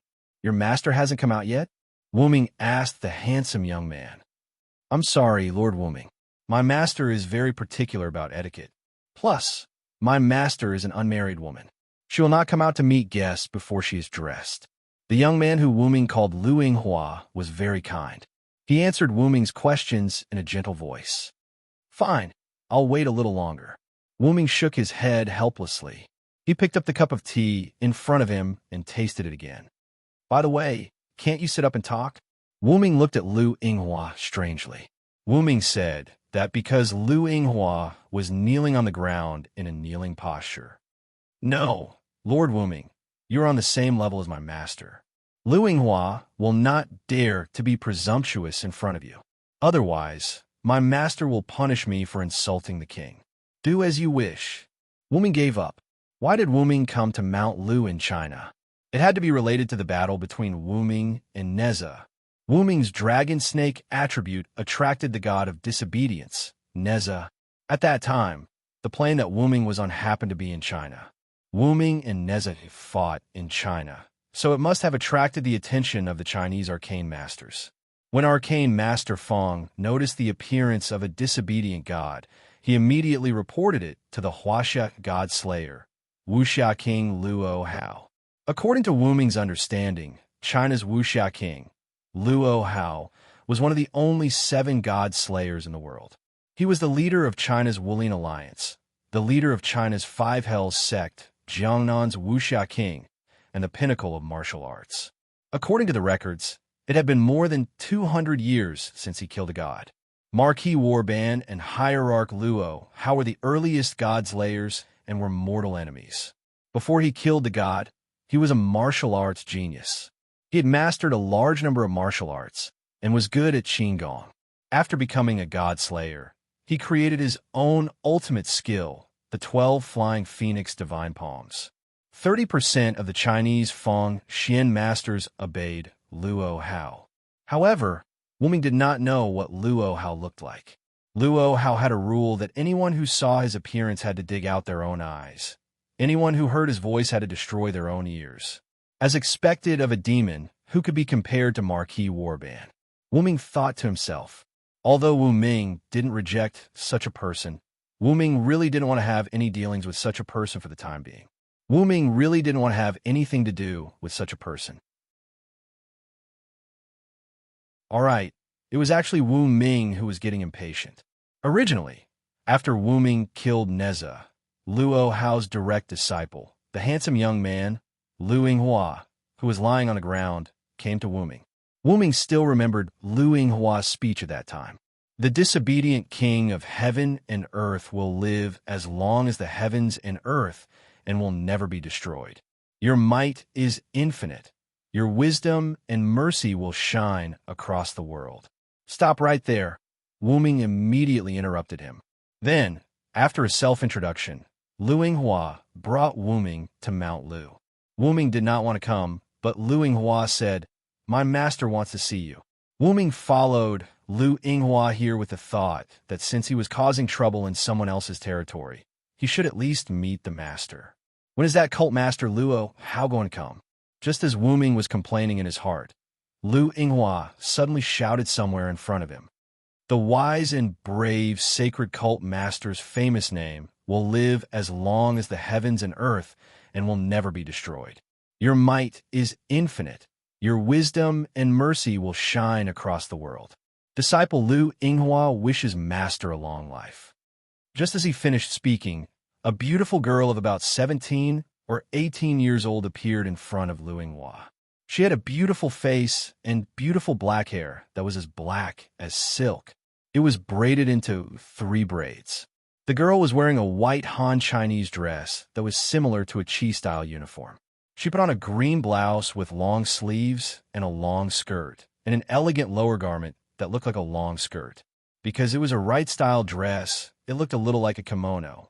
It was hard to imagine that cult master Luo Hao, who had lived for over 200 years, would actually be such a beautiful and tender girl. He's just like a master. Wu Ming thought of Ska. The moment she came, the girl opened her mouth. Even though she had lived for over 200 years, Luo Hao's voice was still gentle and pleasant to the ears like a 16-year-old girl. Inger, I don't remember letting you entertain the king of disobedience who is also a king. However, the girl's next action made Wu Ming's eyes drop. Luo Hao seemed to have seen the slight impatience on Wu Ming's face and thought that her disciple had not taken good care of him. She then sent a palm strike at Lu Yinghua. PFFF. Lu Yinghua screamed miserably as he was sent flying by Luo Hao. Lu Yinghua flew backward and spat out a mouthful of blood. He then collapsed on the ground and lost consciousness. Go to the back of the mountain and reflect on your mistakes for 7 days, Luo Hao said indifferently. The corpse like Lu Yinghua suddenly got up and wiped the blood from the corner of his mouth. He then knelt on one knee and saluted Luo Hao. Thank you, master. He then ran away. Wu Ming raised his eyebrows and then stretched out his hands to massage his temples. As expected of an older generation godslayer. Just like what the picture said, she's an extremely strange person, just like Marquis Woban. Wu Ming's heart was about to break down. After all, this beautiful and quiet girl was actually a queen who killed without batting an eyelid.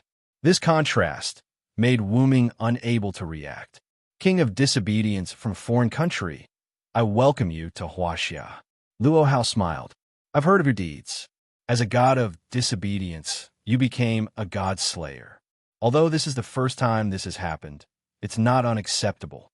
I just checked the information sent by the arcane masters. You killed 2 gods of disobedience in Italy, Sardinia, and defeated the King of Swords. You defeated my old enemy, Woban, in England. Then you killed Perseus in Naples. And just now, you killed our mythical Neza. From your performance, I can see that you've chosen to protect humans instead of disobeying them. This qualifies you to be a king. But before Wu Ming could say anything, Luo Hao's tone changed. You attracted a godslayer in Huaxia and killed him. This is a little too disrespectful of me. Wu Ming looked at Luo Hao strangely. Then, Wu Ming spoke. Then, do you want to fight? Boom! It was a sunny day, but suddenly there was a muffled thunder outside. Well, it was Wu Ming's thunder god incarnation. Then let me experience the skills of the king of disobedience from a foreign country. At this moment, Wu Ming only had one thought. Sure enough, godslayers were a bunch of violent maniacs.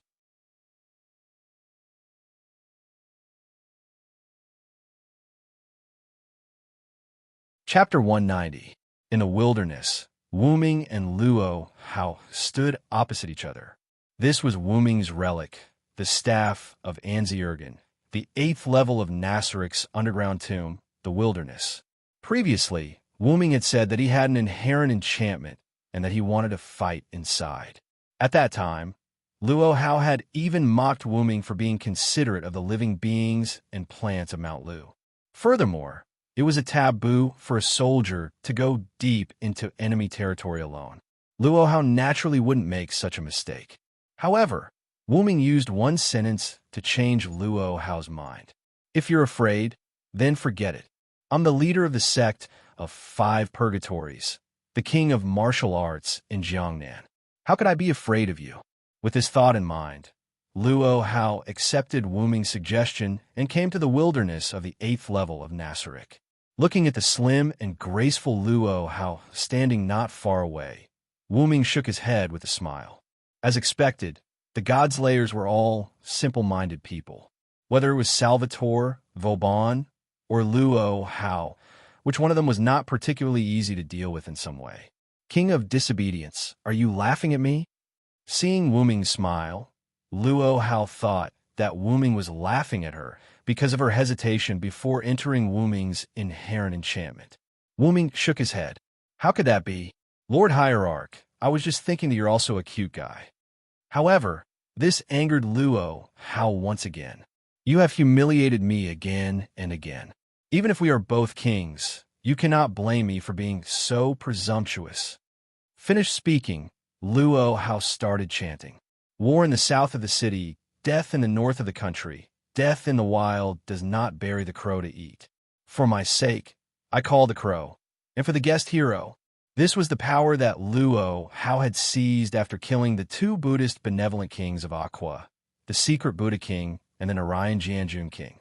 As Luo Hao chanted, golden particles appeared around her. Luo Hao called this power Vajra Divine Art, and the Sage Parliament called it the power. The golden particles attached to Luo Hao's body. In an instant, Luo Hao stomped on the ground, and the ground cracked like a spider web. Luo Hao then rushed towards Wu Ming. Just in time, Wu Ming also used his speech spirit when he saw this. I am the strongest, and I hold all victory in my hands. Be it human or demon, I am a person who can defeat all enemies, and I will defeat any enemy that stands in my way. Giants with unparalleled godly power, please help me. As the words were spoken, the long needle on the stone plate in Wu Ming's heart pointed to 2 o'clock, and the giant stone carving lit up. Wu Ming's entire body emitted a golden light. Similarly, he also shot towards Luo Hao, who was charging over. Then, the 2 of them clashed, one with a fist and the other with a palm. Boom! Their fists collided, and the resulting shockwave shattered the ground around them. Just like the first time, Miko-sama and Luo Hao started attacking each other with their fists and palms, releasing a large amount of mana. Chi! Wu Ming retreated, his legs leaving 2 scratches on the ground, leaving an ear-piercing sound. Wu Ming moved the place that was attacked by Luo Hao and grinned. As expected of the king of Wuxia, Luo Hao, your punches and kicks are indeed above mine. That's right, it was obvious that Wu Ming was at a disadvantage in this first round of confrontation. Because Luo Hao had 1-inch punch, the huge palm force was like a picture. Wu Ming's defense was nothing, and the damage was directly transmitted to Wu Ming's internal organs. Although Wu Ming was not seriously injured, the damage was not small. Don't belittle yourself. What I just used is my exclusive 12 Flying Phoenix Divine Palm. You can still move back and forth freely under my attack. Your martial arts is enough to see. Although Luo Hao had the upper hand, she also suffered some losses. Wu Ming's fists, which contained the strength of a giant, knocked her down a few times, but Luo Hao's great strength Vajra Divine Art not only increased her strength, but also increased her defense. Therefore, although the giant incarnation with the supreme divine power attacked Luo Hao, because of the strong Vajra Divine Art's defense, Luo Hao only suffered a light injury compared to Wu Ming. Wu Ming smiled arrogantly. Then, let's start the second round. After that, Wu Ming disappeared. Luo Hao's eyes suddenly shrank, and she quickly turned around and attacked somewhere. Boom!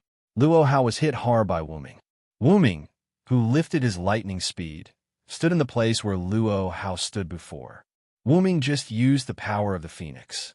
The reason why he didn't chant the spell was because of the short pointer on the stone plate in Wu Ming's heart. Now, Wu Ming understood why he had 2 pointers. The long and short pointers didn't just mean that Wu Ming could use the power of 2 avatars at the same time. These 2 pointers also had other uses. Wu Ming found that as long as the short pointer pointed to the authority, Wu Ming could instantly use it without chanting any spell. But the instant was just like the literal meaning of the picture, only a few short seconds. Just now, on Wu Ming's heartstone plate, the short pointer pointed to the phoenix stone plate. In an instant, the short pointer emitted a golden light, and the phoenix stone plate instantly became super bright. Then, Wu Ming entered the state of lightning speed. Now the stone short pointer had become red, as if the picture was overloaded. But after a few seconds, the short pointer returned to its original stone color. It can be said that the short pointer can make the avatar instantly burst. Although this power can only be used for a few seconds, in a fight between experts, the outcome can be decided in a breath. And the cooldown time is only a few seconds. To put it simply, the cooldown time of this skill is super short. Before becoming Wu Ming's noble phantasm, there are all kinds of restrictions. Before using it, various conditions must be unlocked. But now, after becoming Wu Ming's noble phantasm's 12 avatars, not only did it have no restrictions, it could be used at will, and its power could be compared to any independent authority. Wu Ming's 12 avatars required chanting, which was a drawback. But with the short pointer's instantaneous burst ability, and the cooldown time was only a few seconds, it could be said that the 12 avatars was already a near-perfect authority. Luo Hao gently removed the force and gracefully landed on the ground. Wiping the blood from the corner of her mouth, Luo Hao smiled. Attacking with speed when I'm at a disadvantage is a wise choice. Wu Ming did not belittle himself just because he attacked Luo Hao. The moment before he attacked Luo Hao captured his high-speed movement. It can be said that, basically, as long as one is a warrior, they can capture high-speed movements, especially people who are fighting on a battlefield.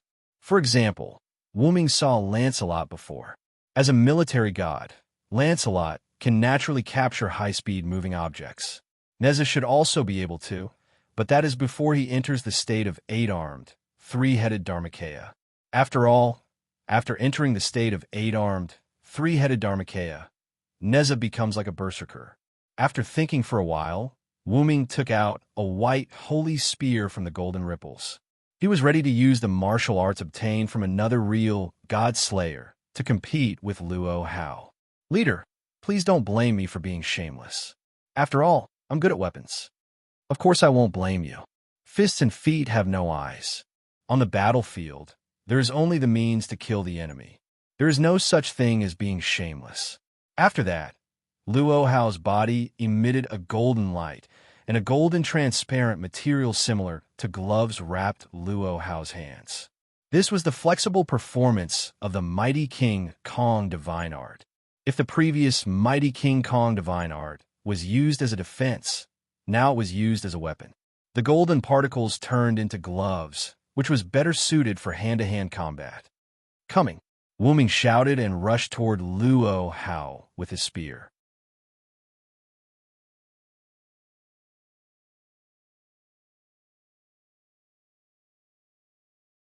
Chapter 191.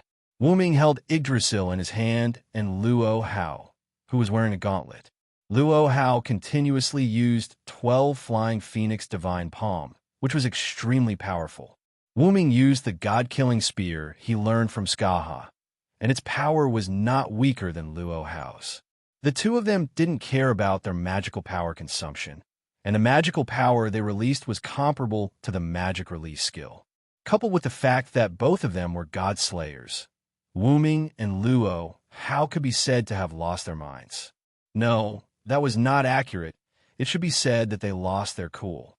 When the two of them almost calmed down, the two of them found that Wu Ming's barrier was full of holes. As for Wu Ming and Luo Hao, it could be said that they were being honest with each other. Their clothes were almost completely tattered. Wu Ming and Luo Hao both blushed. Luo Hao was a traditional Chinese woman. She quickly turned around to cover her delicate body. As her figure flickered, a new Han Chinese dress was put on Luo Hao's body. Wu Ming also took out a set of clothes from the golden ripple and put it on. Luo Hao turned around, her slightly red cheeks, and the fluttering silk made Luo Hao look like a fairy, which made Wu Ming look at her. I didn't expect your spear technique to be so powerful. Judging from your moves, you must have learned from a famous master. Luo Hao said to cover up her embarrassment. Thank you for the compliment. Sect leader is indeed the king of Wuxia. Wu Ming also followed Luo Hao's meaning, ignoring the embarrassment between the two of them just now. My master is Skaha, and I can use swords, spears, and halberds freely. My master asked her to teach me this set of spear technique, and now I have my own rhythm. Of course, learning couldn't just copy without making progress. The reason why the student surpassed the master was that the disciple understood deeper things from what the master taught. Speaking of Skaha, Luo Hao was interested. Could it be that queen of the demonic realm, Ska, who has killed countless gods? Yes, but my master is best at spear, and I am best at sword. Wu Ming put Yggdrasil back into the golden ripple and took out Meteor's silver from it. Luo Hao's eyes narrowed slightly. Could this be the other Meteor's sword, Silver, that could rival the legendary Excalibur? Excalibur? Yes. Later, seeing that Luo Hao seemed to know a lot about Meteor Silver, Wu Ming asked Luo Hao. Sect leader, am I famous? Luo Hao looked at. Luo Hao looked at Wu Ming and fell into silence. After a while, Razens looked and looks. Luo looks and looks. The reason why Wu Ming asked this question was that he wanted to know what kind of myths were related to him in this world. For some reason, Wu Ming didn't find any records about himself in the myths and legends of King Arthur. Even if there were, they were all minor details and the content was not complete. The records about King Arthur and even the records about the Knight Villa were vague. The only thing he found was the official history that was slightly more credible. Wu Ming and Luo Hao sat opposite each other. Looking at Luo Hao, who was pouring tea for him, Wu Ming was a little surprised. Looking at it now, Luo Hao looks like a beautiful and quiet girl. It's impossible to connect her with the fierce person who fought so fiercely with me in the 8th layer of the wilderness. For some reason, Luo Hao's attitude toward Wu Ming changed a little since they came out of the enchantment. Whether it was her tone, attitude, or behavior, it was much more intimate. Please. Luo Hao smiled and placed the teacup in front of Wu Ming. Wu Ming picked up the teacup and took a sip. Then, Wu Ming looked at Luo Hao and waited for her to explain the problem. Luo Hao also poured herself a cup of tea and began to tell the story. Ming, as the god of disobedience, became the god slayer. Because of this, he gained the support of humans and was worshipped as a king. Although Wu Ming wasn't used to Luo Hao calling him Ming, he didn't say anything. Although Ming has always called himself Wu Ming, Ming's real name was revealed during the battle with Woban. Vilo the Ransword, King Arthur's strongest knight, King Arthur's mentor, and a good friend of the great magician Merlin. Wu Ming nodded in his heart. Luo Hao was right. No matter which sentence it was, in some sense, it was correct in this world.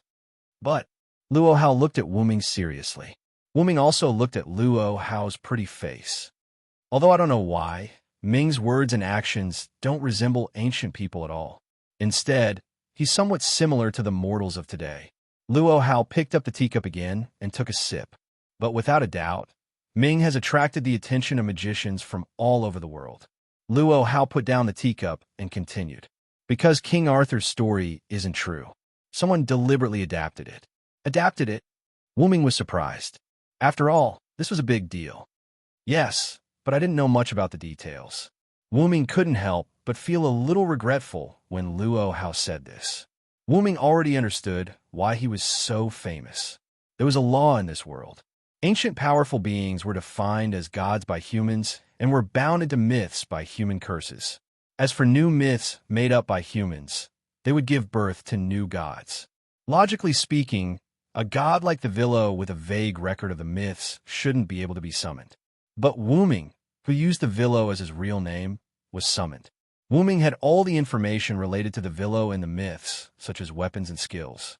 It wasn't an exaggeration to say that they were exactly the same. Many people also suspected that Wuming wasn't a Villo, but another god with the title of a Villo. Otherwise, why would he call himself Wuming and not a Villo? In short, there was a lot of controversy regarding Wuming. As a result, all the information about Wuming, about the Villo, had been spread around the world. Even sect leader Luo Hao, who didn't like gossip, knew about Wuming. Alright, although it was also because of the information gathering. I don't know the specific situation. In short, Ming is now an existence that everyone knows. After that, Luo Hao picked up the teacup again and began to taste it carefully. Looks like I'll have to ask Alice about this, Wuming thought. Thank you, sect leader. Wuming thanked Luo Hao. Luo Hao shook her head gently. Just call me Chui Lian. Luo Hao smiled again. Oh, okay, Chui Lian. Wuming smiled awkwardly. Wuming now felt that this Wuxia king Luo Hao, who was called a demon, wasn't that difficult to get along with. And it was just that the way Ming and Chui Lian were called was a bit awkward. By the way, I will be going to Japan in a few days. At that time, please don't hesitate to teach me. Since we're done talking, I won't send you off. I'll take my leave first. Luo Hao suddenly interrupted Wuming's thoughts. After that, Luo Hao used God's limbs and left. As expected, none of the God Slayers are normal. After leaving Lushan, Wuming boarded the plane to Japan. Sitting in the private room of the plane, Wuming still couldn't forget about Luo Hao. Of course, it didn't mean that Wuming fell in love with Luo Hao.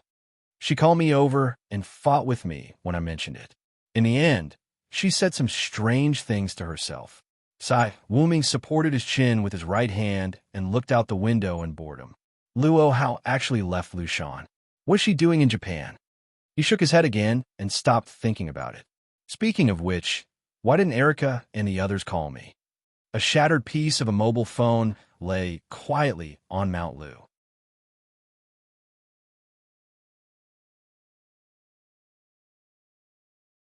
Chapter 192. At a certain airport in Japan, Wuming's plane landed. Wuming walked down from the plane.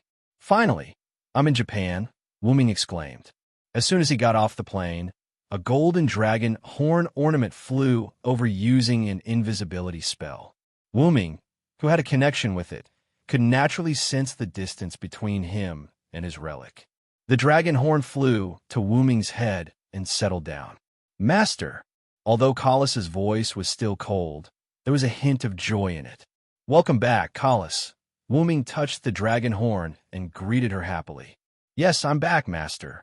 My king, are you okay?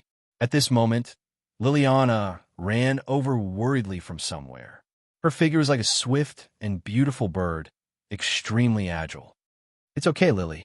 It's just a god of disobedience. I've sent it back to the myths. Wuming shook his head and said with a chuckle.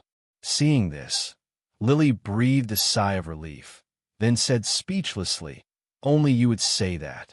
Wuming shrugged his shoulders and rubbed his nose. He didn't say anything. So, Lily, you have to believe in our king. How can a mere god of disobedience be a match for my master, Erica Brantry? Erica's proud voice reached Wuming and Liliana's ears. Wuming turned his head and looked. It was still golden hair like the sun, like a beautiful lioness. Erica walked over gracefully. Of course I believe in the king. Even if I do, I can't help but worry. You, on the other hand, have been calm since you got off the plane. Don't you know how to worry for our master? Liliana immediately retorted. I knew His Majesty would be fine. This is the tacit understanding between His Majesty and me.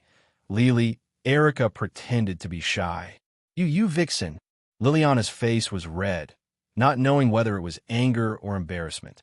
Please call me the beautiful lioness, Erica provoked. All right, Erica, stop bullying Lily. Wuming chuckled. Liliana was undoubtedly qualified as a knight, but her heart was quite pure. It could be said that she was the complete opposite of Erica. Both of them. The The two prodigies are really favored by the king. However, I would like to ask the king to leave first. It is not polite to talk with the king here. A rather leisurely voice sounded. Wu Ming looked at the speaker. It was an ordinary-looking man in a suit and glasses. Although he was dressed in a suit, the man always exuded a leisurely aura. However, Wu Ming had a feeling that this was an old fox. No, it should be said that every magician was a sly old fox. Other than those who were brought up by seniors like Liliana, including paladins like Paul Brantley and Princess Alice, all magicians were sly old foxes without exception, because those who were not old foxes were no longer in this world. The truth was so cruel. Let me introduce myself first. My name is Kaneji Takuma, an agent of the official Japanese state organ, the Historical Compilation Committee. Nice to meet you, Lord King of Disobedience. Mr. Kanzui was one of the people who came to welcome the king after Lily and I came to Japan. I didn't hide anything. Instead, I told him about encountering the god of disobedience on the way and how the king went to hunt it. Erica flipped her hair and said leisurely. Wu Ming nodded. Erica was right. Instead of deceiving him, it was better to tell him the truth directly. It was not that she thought highly of Kaneji Takuma, but the news that Wu Ming killed the god of disobedience would definitely be known by the whole world. Besides, there was no need to deceive a Japanese magician. The History Editing Committee was the official Japanese magic organization that protected Wanriku Yoli. Just call me Wu Ming. Then, I'll have to trouble Mr. Kaneji to lead the way. Wu Ming smiled. In fear and trepidation, Lord Wu Ming, please come with me. Although Kaneji Takuma was very respectful, he still looked casual. Kaneji Takuma led Wu Ming and the others into a car. Kaneji Takuma sat in the driver's seat, smiled apologetically, and then said, "Because we know that Lord Wu Ming doesn't like luxury, we only arranged for me in a small car. Please forgive us. I thought this was the Japanese magician's provocation to our lord, Mr. Kaneji." Erica sat in the passenger seat and smiled calmly. How could that be? We have absolutely no intention of disrespecting the king. Please understand. Although he said so, and his tone was full of apology, Kaneji Takuma still looked calm and composed.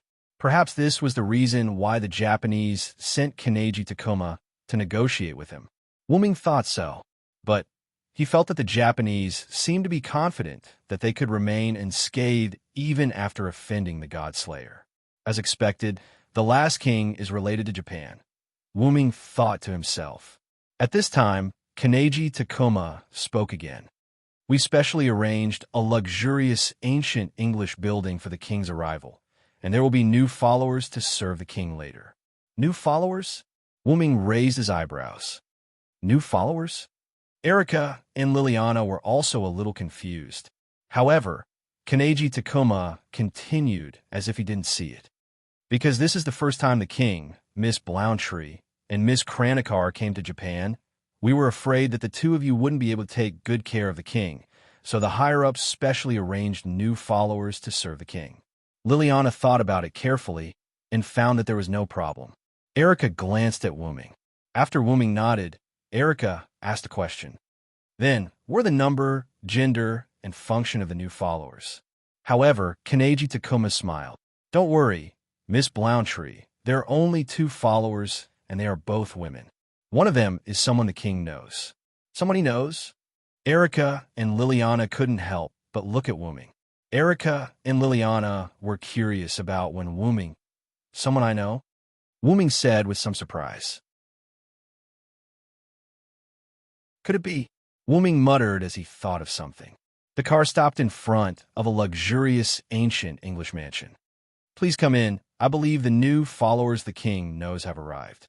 Kaneji Takuma led Wu Ming and the other 2 into the mansion. A beautiful girl with chestnut-colored hair, wearing a white top and green bottom, which costume was cleaning the courtyard. As expected, it's you, Wanli Guyoli. Wu Ming said as if he had expected it. Huh? Wanli Guyoli was shocked.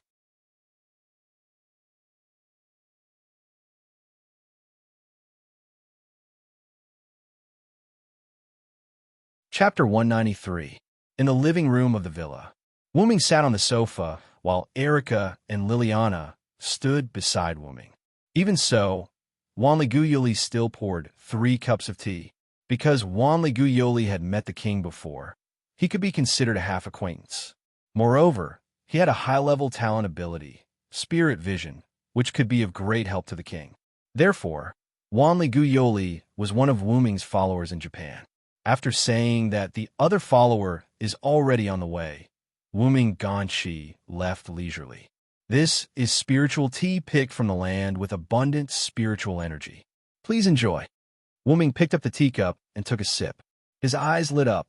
It's really good. The taste is comparable to the spiritual tea that Sulian poured for me. Is that so? It's good that you like it. Wanli Guyoli breathed a sigh of relief. His little face flushed. Oh, did Lord Wuming communicate with the hierarch? They called so intimately. Was it before? I remember that the place where we met the god of disobedience was indeed China. Erica narrowed her eyes and looked at Wuming. My king, please have some self-respect.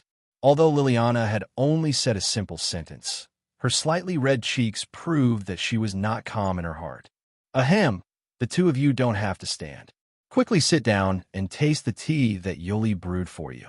Wuming coughed and ordered. Huh. Wanli Guyoli was a little surprised to be called directly by his name. Seeing this, Wuming explained, Sorry, I like to call others by their names. If you feel offended, I can call you Wanli Gu.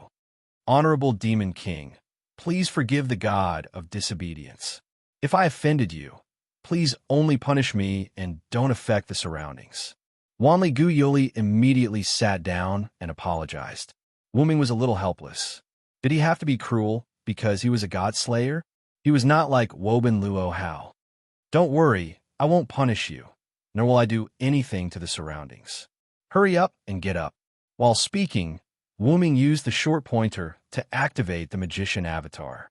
The incarnation of the magician, who used to be a young man, had the ability of the young man incarnation to control humans. After Wuming finished speaking, an invisible force controlled Wanli Guyoli, causing him to uncontrollably stand up. Sigh. After contacting the incarnation, Wuming looked at Wanli Guyoli, who wanted to kneel down again, and took a sip of tea. If you still kneel, then I will continue to use my authority. This time, Wanli Guyu supported his body and did not kneel down. Seriously, Wuming, you're really rude, Erica said helplessly. Don't worry. The king waiting for me in front of you is the easiest to talk to among the 7 kings. There's no need to be reserved. After a moment of silence, Wanli Guyoli nodded his head skeptically. Hurry up and sit down and drink the tea.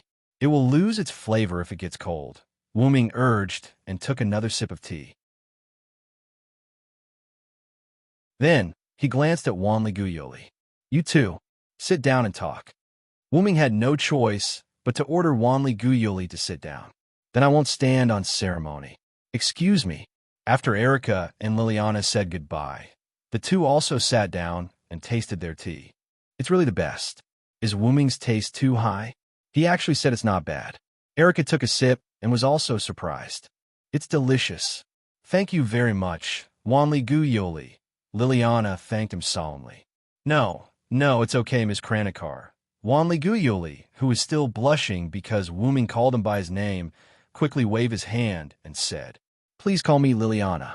There's no need to call me Kranikar, Liliana said seriously. Me too.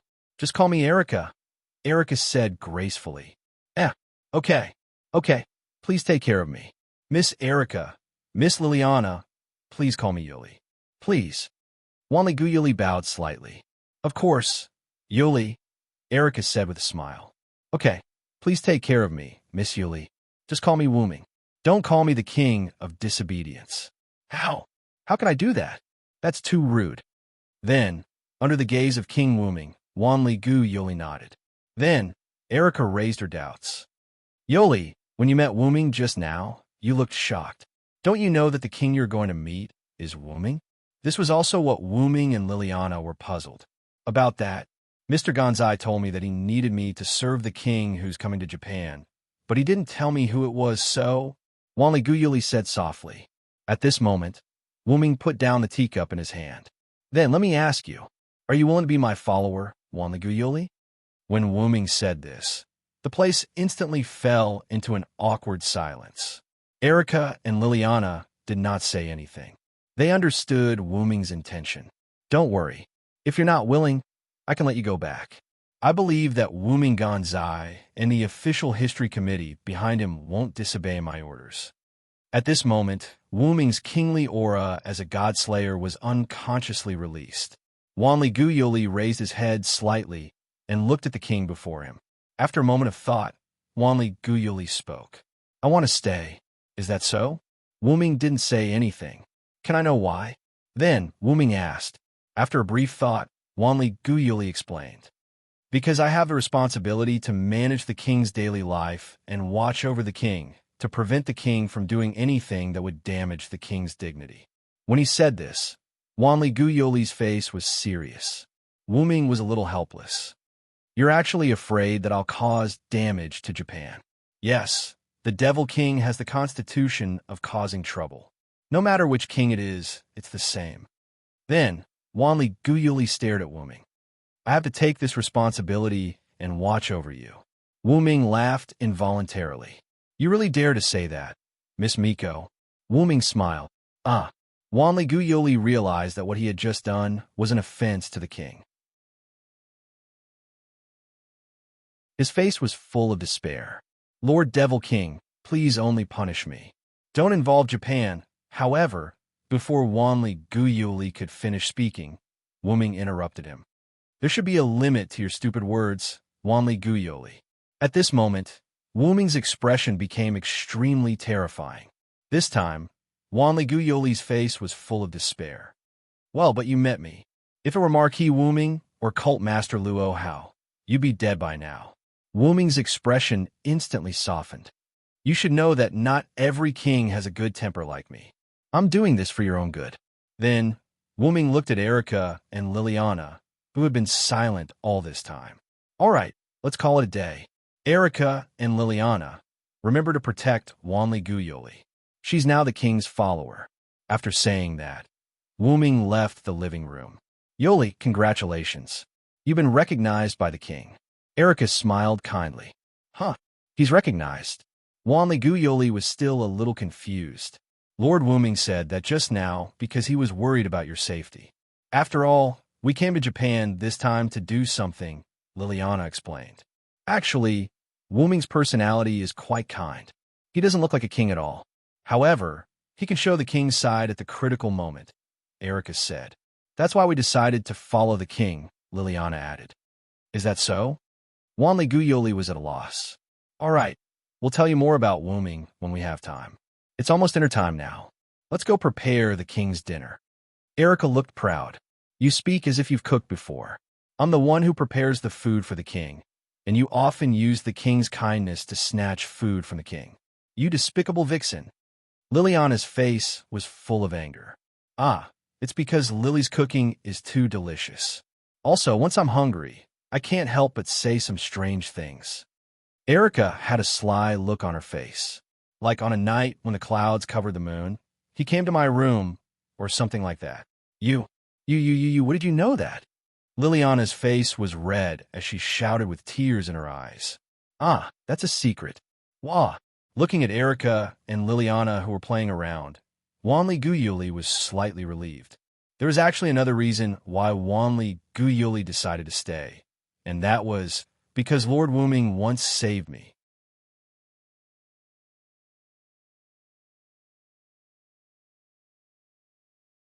Chapter 194. On the second day after Wu Ming settled down, a guest came to the villa where he was staying.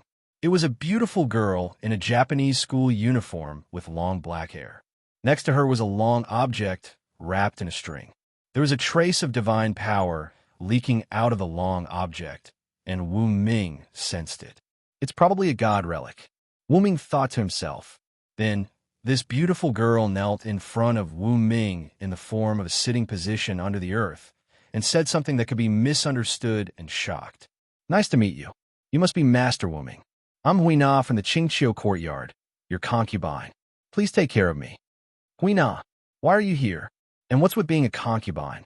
Wanli Guyoli asked in surprise. It seemed like the both of them knew each other and had a good relationship. Yoli is here to be Master King's concubine too? Huina from the Qingqiu courtyard, who was kneeling on the ground, lifted her head and revealed her beautiful face. She looked at Wanli Guyoli. And no, why would I be a concubine? Wanli Guyoli's face was flushed and her tone was stiff. Is that so? That's a pity. I thought I could fight the European harem team with you. Wait. You've been saying things that I don't understand since the beginning. What's with the concubine and the European harem team? Wu Ming asked in confusion. Aren't the two ladies next to you your harem? Huina from the Qingqiu courtyard said something that made him speechless. Her gaze was calm, as if she was asking if he had eaten today. Huina from the Qingqiu courtyard then continued. As we all know, Princess Alice of Europe and England is your first concubine, Erica of Red Bronze and Black Cross is your second concubine, and Liliana of Red Bronze and Black Cross is your third concubine. If the fourth concubine, Guyoli, is included, the harem is very obvious, isn't it? Huina of the Qingqiu courtyard tilted her head in confusion. I told you I'm not. Wanli Guyoli tried his best to explain, but Qingqiu courtyard Huina ignored him. Instead, she stared at Wu Ming. Wu Ming could tell from her red eyes, which were similar to his, that Qingqiu courtyard Huina did not harbor any evil thoughts. She was pure. In other words, the other party really thought so from the bottom of his heart. How pure must her heart be to be so gullible? Wu Ming complained. Wu Ming helplessly touched his face and began to explain. That's where you're wrong. Erica and Liliana are my knights. If I have to name them, they're more like confidants than lovers, much less harem. Erica and Liliana also nodded, indicating that they agreed with Wu Ming. Excellent men were indeed attractive to women, but it didn't mean that Erica and Liliana had to be Wu Ming's harem. At the very most, Erica and Wu Ming had been in contact for less than a month, and Liliana had been in contact for less than a week. It could be seen that Wu Ming had not been in contact with Erica and Liliana for a long time. For now, they only had a slight, favorable impression of each other. Let's not talk about the future for the time being. Right now, the two of them had a good impression of Wu Ming as if they were relatives and friends who had been together for a long time. It was not like they liked each other, let alone lovers. Harem talk was even more nonsensical. As for the matter with Alice, that was just a simple prank of mine. I didn't do anything rude to Alice. Erica knows this. Erica nodded in agreement with Wu Ming. So, you're saying that the king doesn't have a wife? Qingqiu courtyard Huina had an expression that said, I see. I'm shocked. That's right, that's the case. Wu Ming nodded. However, Qingqiu courtyard Huina said something even more shocking. In that case, let's make Huina the king's first wife. Wu Ming looked at Qingqiu courtyard Huina's innocent smile. He really did not know why she would say such a shocking topic. I say, you're almost done, Erica said at that moment. Don't you think it's silly to talk about being a concubine or the first wife? Erica mocked. Although Erica's words are inappropriate, I agree with her. This is really too impure, Liliana said righteously with a slightly red face. I also think it's a little rude. Huina has become a little strange. Wanli Guyoli's face was also red as he whispered. Even Yoli said that. Qingqiu courtyard Huina was shocked. I understand. Just as Wu Ming was about to catch his breath, Qingqiu courtyard Huina said something shocking again. Then, let Huina defeat all of you and become the king's first wife. With that, Qingqiu courtyard Huina reached out to the long object beside her. Stop it! Wu Ming suddenly exploded and gave Qingqiu courtyard Huina a knock on the head. It hurts. Qingqiu courtyard Huina covered the place where Wu Ming had knocked her head. With tears in the corners of her eyes, she looked at Wu Ming with an aggrieved expression. Seeing this cute scene, Wu Ming immediately swallowed the words of reprimand that he was about to say. In short, you will now follow me as my follower. That's it. Wu Ming sighed and said tiredly, Yes, I will definitely work hard to become the king's first wife. Looking at Qingqiu courtyard Huina, who had another strange target, Wu Ming sighed and didn't say anything else. All right, let's get down to business. I've already told Yuli about this matter. Are you willing to become my follower? Moreover, if you don't want to be my follower, I can let you go, and the Japanese authorities will have nothing to say. Wu Ming raised the question again. You're right. However, Qingxiu Courtyard Huina didn't think for a moment like Wanli Guyoli. Instead, she directly said without thinking. Huina didn't want to become His Majesty's follower. Grandfather told Huina to become His Majesty's follower, so Huina came.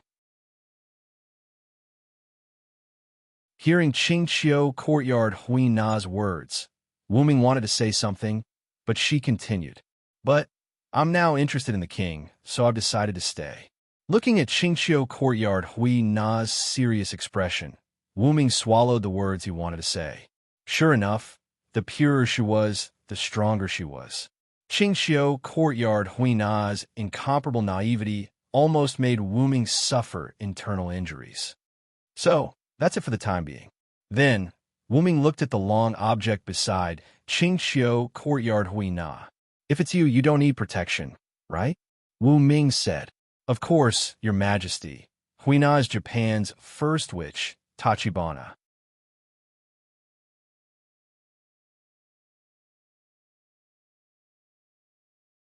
Chapter 195.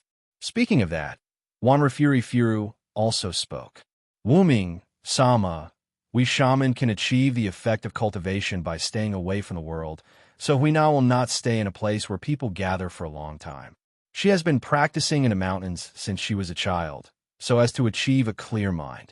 As for me, because I still need to go to school and take care of my sister, I can't live in the mountains like Huina. Later, Qingxiu Courtyard Huina added, at Huina's level, I can capture objects that are moving at high speed. Also, my hearing is very good. I can tell who is walking by the sound of footsteps. Huina crossed her hands on her lower abdomen, looking like she was stroking a child. Moreover, Huina is also a spirit summoner. After Wanrafuri Furu said that, Qingxiu Courtyard Huina smiled slightly, but that smile was quite proud. Spirit summoner? Erica and Liliana muttered, and they seemed to know the word. Spirit summoner? Is it someone who can make a higher level of power come to her body for her own use? Wu Ming guessed that spirit summoner might be similar to the job card. Yes, His Majesty is right. Spirit summoner is a spirit summoner who can use Grandpa's power. It's because of this power that Hina can become Japan's #1 Tadaira witch. Kiikyu Courtyard's face was full of pride, just like a child. That also proved that Qingxiu Courtyard Huina's mind was simple. She would do whatever she wanted, and her inner thoughts would be shown on her face. However, when Wu Ming heard Grandpa's power, his eyes lit up. About Spirit Summoner, I have seen it in historical data. It's a talent that is more advanced than Spirit Vision. Erica said with a serious face. Moreover, the shaman who can borrow God's power must stay in nature for a long time, not be contaminated by the secular world, and keep her body clean. Otherwise, she will lose the ability to invite God to come. Erica looked at Wu Ming and blinked. If that's the case, it seems that Japan is ready to bleed, my lord. Wu Ming naturally shrugged indifferently. Wu Ming naturally knew what Erica meant, and from Qingxiu Courtyard Huina's words, it was not difficult to judge the meaning of Japan's side. It was nothing more than using a honey trap to tie Wu Ming and Japan together, or let Qingxiu Courtyard Huina follow Wu Ming. Since Erica became Wu Ming's knight, the status of Red Copper Black Cross instantly rose to the top in Europe. It was also because of this that Liliana could be said to have been gifted to Marquis Warband by the Black Bronze Cross. However, Marquis Wu Ming didn't take care of Red Copper and Black Cross's wish. After that, Liliana was taken in by Wu Ming, and Red Copper and Black Cross rose in status as well, on par with Red Copper and Black Cross. Wu Ming didn't bring anything substantial to the two organizations, but it should be known that Wu Ming was both a god slayer and a god of disobedience. Being under such a person's command would undoubtedly bring greater benefits. It was very likely that Japan wanted to give Qingxiu Courtyard Huina to Wu Ming in the same way that Red Copper and Black Cross had given Liliana to Marquis Wu Ming. They wanted to obtain Wu Ming's protection and gain more benefits. I quite like your personality, and it's not impossible to take you in as a shaman. Wu Ming stroked his chin and pondered.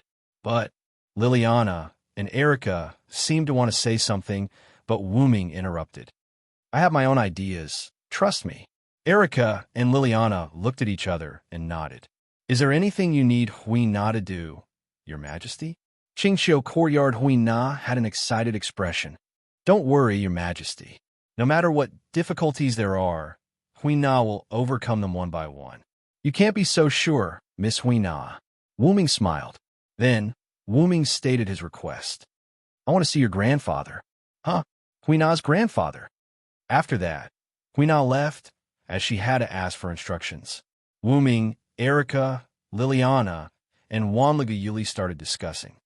Why does Lord Wu Ming want to see Hui Na's grandfather? Wan Liguyuli raised his doubts. Isn't that simple, Yuli? Erica smiled gracefully.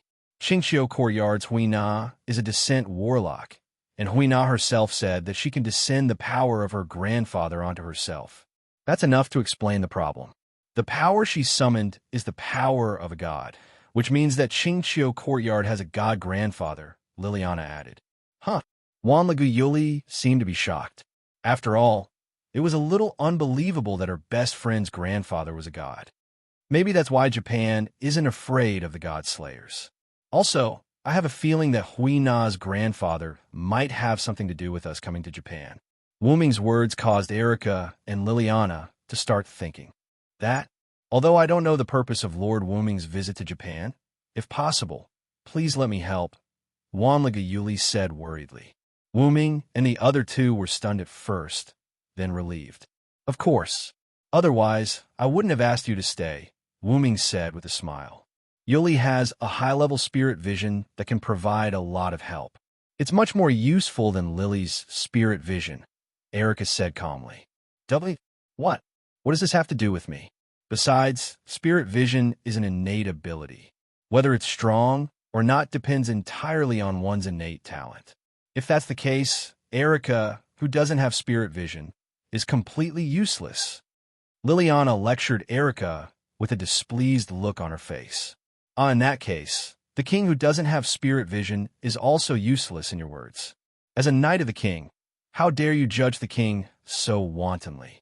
You're really bold, Lily, Erica said slyly. How? How could that be? I was just talking about you. Why did you have to involve Lord Wu Ming? You despicable female fox. Liliana was so angry that her face turned red. Miss Erica and Miss Liliana have such a good relationship, Wan Liguyuli said enviously. At that moment, Wu Ming spoke. Then slowly blend in. If it's you, you can definitely do it, Wu Ming said with a smile as he looked at the witch Yuan who had the spirit of sacrificing herself to protect others. Wan Liguyuli was stunned at first, then smiled and nodded. Yes, I understand, Lord Wu Ming.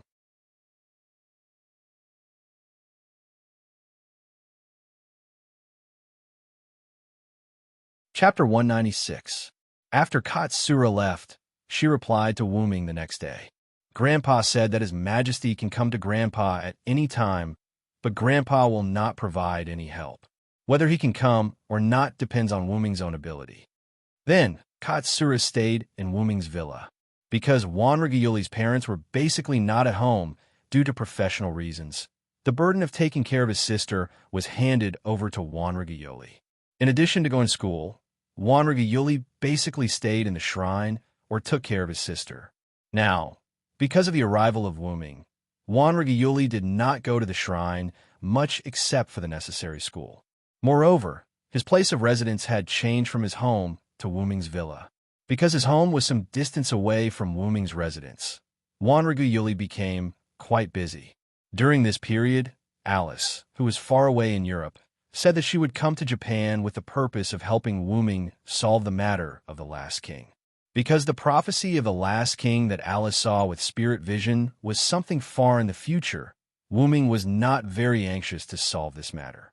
Therefore, Wu Ming contacted Sebastian and asked him to meet Alice and escort her to Japan. After a few days of leisure, Wuming sat in the courtyard and meditated. In the Qingqiu courtyard, Huina knelt beside him. Liliana was making lunch in the kitchen. After Erica returned, she walked to the side and waited quietly. Who? Wuming exhaled a long breath, ended his meditation, and then looked at Erica. What's wrong, Erica?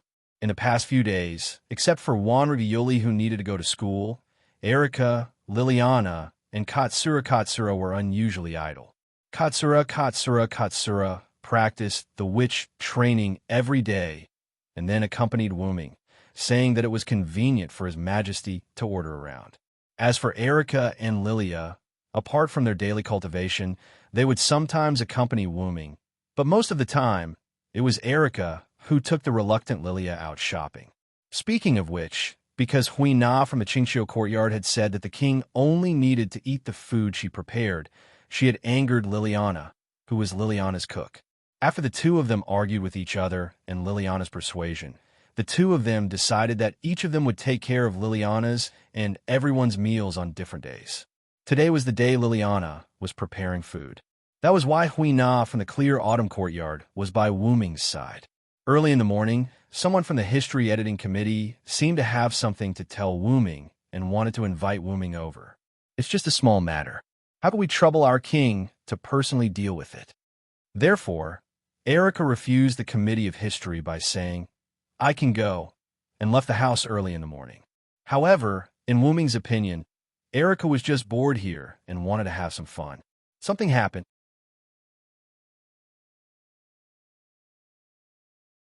The people from the history editing committee said that Bishop Luo Hao is coming to Japan.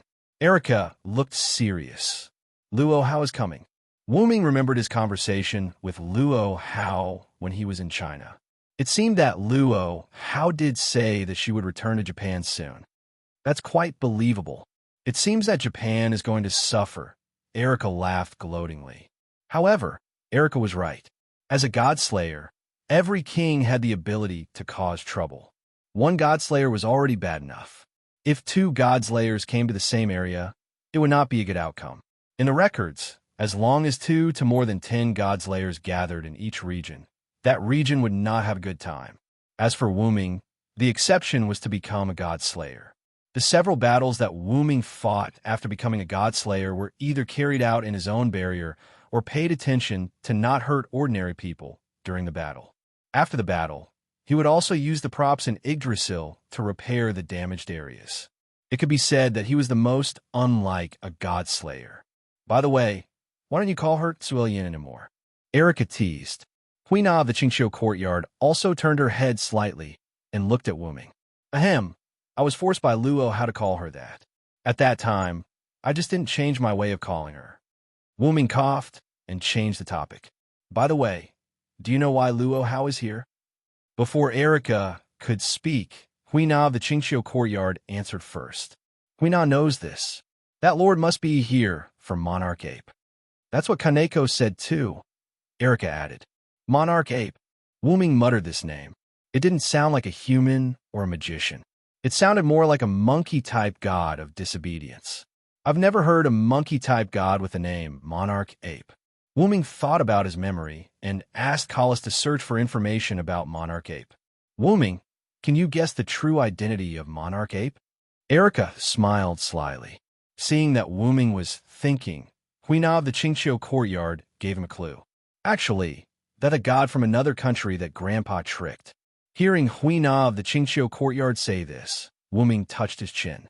Hearing this hint and thinking about Luo Hao's behavior of questioning about coming to Japan, Wuming could almost guess who this Monarch Ape was. The great sage, heaven's equal, Sun Wukong. Erica said the name of this god of disobedience. Sure enough, from the 3 hints of other gods, Luo Hao's country, and the monkey, he could only think of the all-powerful great sage, heaven's equal. Actually, Monarch Ape is still sealed. Huina of the Qingqiu courtyard said something surprising. Sealed? Where? Wuming asked. In the West Heaven Palace on Mount Riguang. Huina of the Qingqiu courtyard smiled. Mount Riguang was located in the Kanto region. As a tourist attraction with many shrines and temples, It attracted many foreign and domestic tourists every year. Especially in autumn, the red maple leaves on Mount Riguang were the main reason for most tourists to come. According to Kanegi Winter Horse, 100 years ago, hierarch Luo Hao came to Japan with the excuse that it's a shame that he was raised by the Japanese despite being a hero of our country. He raised the West Heaven Palace together with the ground. But because monarch ape escaped to secluded world, it was left unsettled, Erica added. So, Luo Hao's purpose is to try to kill the great sage, heaven's equal again. In that case, doesn't he have to first liberate the disobedient son Wukong? Wuming already understood why the history editing committee came to him. Not to mention the conflict between the two kings, just the fact that hierarch Luo Hao liberated monarch ape and made him appear as the disobedient son Wukong was already a disaster. If it's Luo Hao, it's understandable.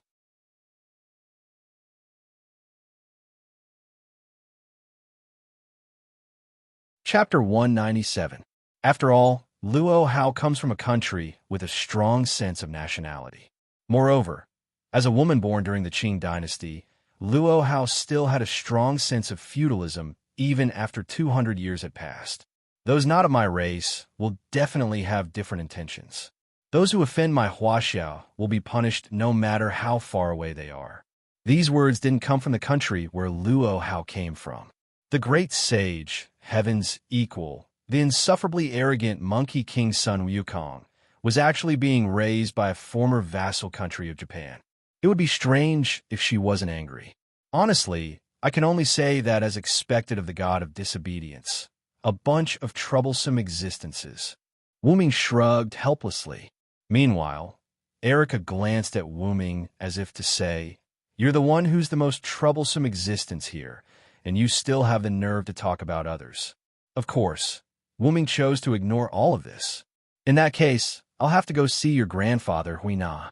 At night, Wuming, Erica, Liliana, Wanli Yoli, and Huina from the clear autumn courtyard gathered at shrine. At this moment, Wuming was squatting on the ground and drawing something. Soon, the last stroke was completed. "All right, in that case, the tunnel to the soul world is completed." Wuming waved his hand. This tunnel was something that Wanli Yoli and Huina from the clear autumn courtyard had told Wuming about. Because of Kala's existence, Wuming was able to easily complete the extremely difficult spell. "Lord Wuming, are you really going to enter the soul world?" Wanli Yoli looked at Wuming worriedly. "That's right, Lord Wuming. I still feel that this method is inappropriate." Liliana also frowned. Wuming naturally knew what the two of them were worried about. The soul world, also known as the astral world, was the boundary between life and death, the crack between the worlds. The air in the soul world was unable to allow anyone to survive. Ordinary people, or even magicians, if they stayed in the soul world in a state where they had no magic power, it wouldn't take long for them to enter a poisoned state. It would only take a few minutes for them to completely die. Although it was called the boundary between life and death, if one died in this world, their body and soul would also disappear. This was enough to show just how terrifying the soul world was. However, this wasn't the most terrifying part. That was because as long as one didn't have a physical body or had magic power cover their entire body, they would still be able to survive in soul world. The most terrifying part was the god of disobedience. That's right. Although the gods of disobedience all appeared in the real world, there are also gods of disobedience in the soul world. Ever since the ancient times, powerful creatures have been bound by human myths and legends. In the soul world, there were multiple gods, including Pandora, whom Wuming had met not long ago. A conservative estimate was that there were more than 20 gods in the soul world. Apart from the king of disobedience, there were also all sorts of powerful creatures, such as human magicians who had reached the pinnacle of cultivation, god ancestors who had fallen from the goddess of the earth, and so on. It was just that there were far fewer of them in soul world. These gods were basically all tired of wreaking havoc on the earth, so they all entered the soul world, which was called seclusion. However, there were also exceptions, and Pandora was one of them. The witch Pandora, she was the god of disobedience who had existed in the soul world since ancient times. Killing the god of disobedience and obtaining its power was a great curse set by Pandora. As the witch who left behind the only hope for mankind, Pandora could already be said to be the mother of the god-slayers. That was also why when Wu Ming first met Pandora, Pandora called herself mother. After that, perhaps because of Wu Ming's identity as the god of disobedience, Pandora took a step back and chose to be the elder sister. Wu Ming still had some doubts about becoming a god-slayer with the identity of the god of disobedience. Wu Ming always felt that Pandora knew that he wasn't from this world. Wu Ming didn't believe that Pandora just chose an ordinary god of disobedience to become a god-slayer. It may also be because of this, under Pandora's design, Wu Ming could become a god-slayer in this world with a disobedient body. Now that I thought about it, Wu Ming, the god of disobedience, entering the soul world seemed quite reasonable. Don't worry, I am the combination of snake and steel. Those gods of disobedience who live in seclusion in the soul world are just timid in my opinion. In the face of timid people, even if there are many gods, I won't do anything. Believe in Wu Ming. Believe in the king of disobedience. Erica looked at Wu Ming with confidence. Huina also believes that the king will be fine. At this moment, Huina exuded a very strong Yamato Nadeshiko smile.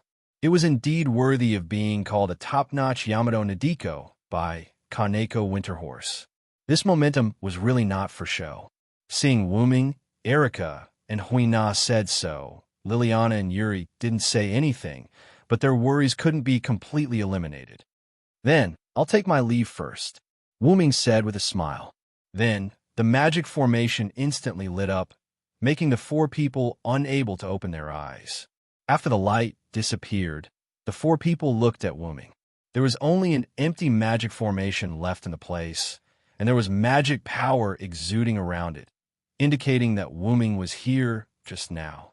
The four people didn't leave, but sat around the magic formation, waiting quietly.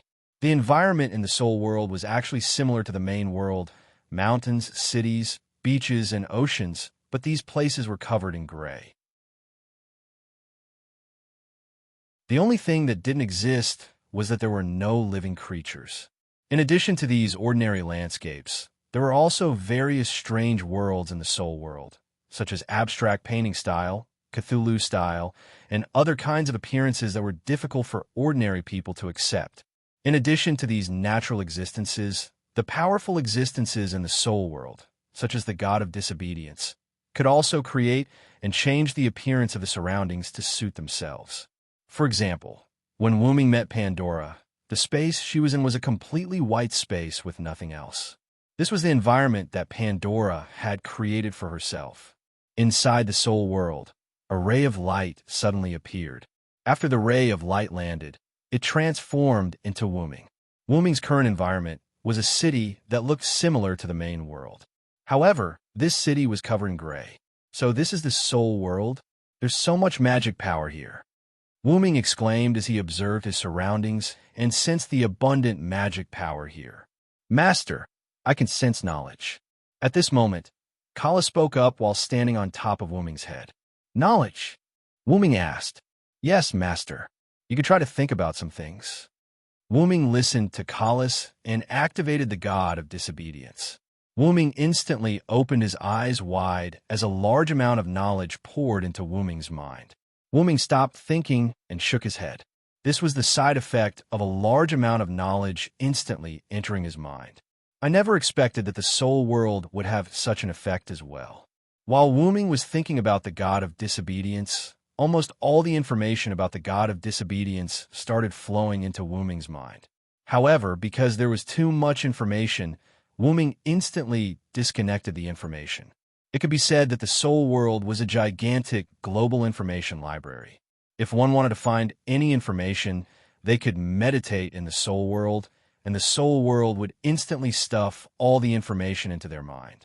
That's right, the soul world would stuff all the information that one wanted into one's mind. Wu Ming thought of a word: omniscient and omnipotent. As long as one thought about something in this world, they would definitely obtain the answer. What else could this be if not omniscient and omnipotent? Cullis, I'll have to trouble you this time.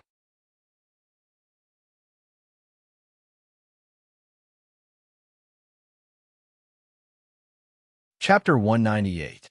Yes, master. After Collis finished speaking, she began to glow. Wuming knew that Collis was constantly recording things related to this world. As long as Collis thought of a series of questions, she could get the answer. The answers were stored by Collis for convenient reference in the future. Knowledge was actually wisdom, which was an extremely precious resource. Odin sacrificed an eye to obtain supreme wisdom, which was the Lune rune. Zeus obtained supreme wisdom after swallowing the goddess of wisdom, Métis. This was enough to show the importance of wisdom and knowledge. After Collis entered her working state, Wuming began to wander around, looking at the surrounding scenery. No wonder there are gods living in seclusion here. Although this place is a bit strange, it is still a good place to live in seclusion. With that, Wuming stopped, because a small wooden house appeared in front of him. Interesting. Wuming's mouth curled up slightly. Then he walked towards the small wooden house. Opening the door of the small wooden house, he saw darkness. Although he couldn't see what was inside, Wuming still walked in. After entering, what entered Wuming's eyes was a gloomy space. In the middle of the space, there were 3 people sitting. On the left was an old monk wearing an ancient monk robe. On the right was a young girl with glass eyes wearing a gorgeous princess robe. The one in the middle was a middle-aged man with messy black hair. He was dressed in a rather sloppy, ancient warrior's attire. Obviously, the black-haired middle-aged man in the middle was the leader of the old monk and the glass-eyed princess. The 3 of them sat in a triangular formation. There was a small hanging furnace in the middle with sake in it. The middle-aged man held a wine vessel in his hand, and the old monk and the glass-eyed princess didn't have wine cups or anything like that beside them. Obviously, this was prepared for the middle-aged man. Wuming walked in front of the middle-aged man, to the right of the monk and the left of the glass-eyed princess, and sat down. "Welcome, King of Disobedience." The glass-eyed princess bowed slightly and spoke first. Wuming nodded to show his respect. The old monk didn't say anything, and Wuming didn't care about him either. "Ha ha ha ha, do you want a bite, Otherworlder?" After the glass-eyed princess finished speaking, the big man in the middle raised his cup and shook it at Wuming. Wuming narrowed his eyes. It seemed that Pandora was not the only one who knew that he came from another world. "Forget about drinking. I don't really like drinking with people I'm not familiar with. Speaking of which, you're the grandfather that Huina mentioned, right?" Wuming asked directly. That's right. I'm Huina's grandfather. What do you think? My granddaughter isn't bad, right?" The burly man said with an evil look on his face as he drank another mouthful of wine. "Huina's a good child. It's a shame for her to stay under you."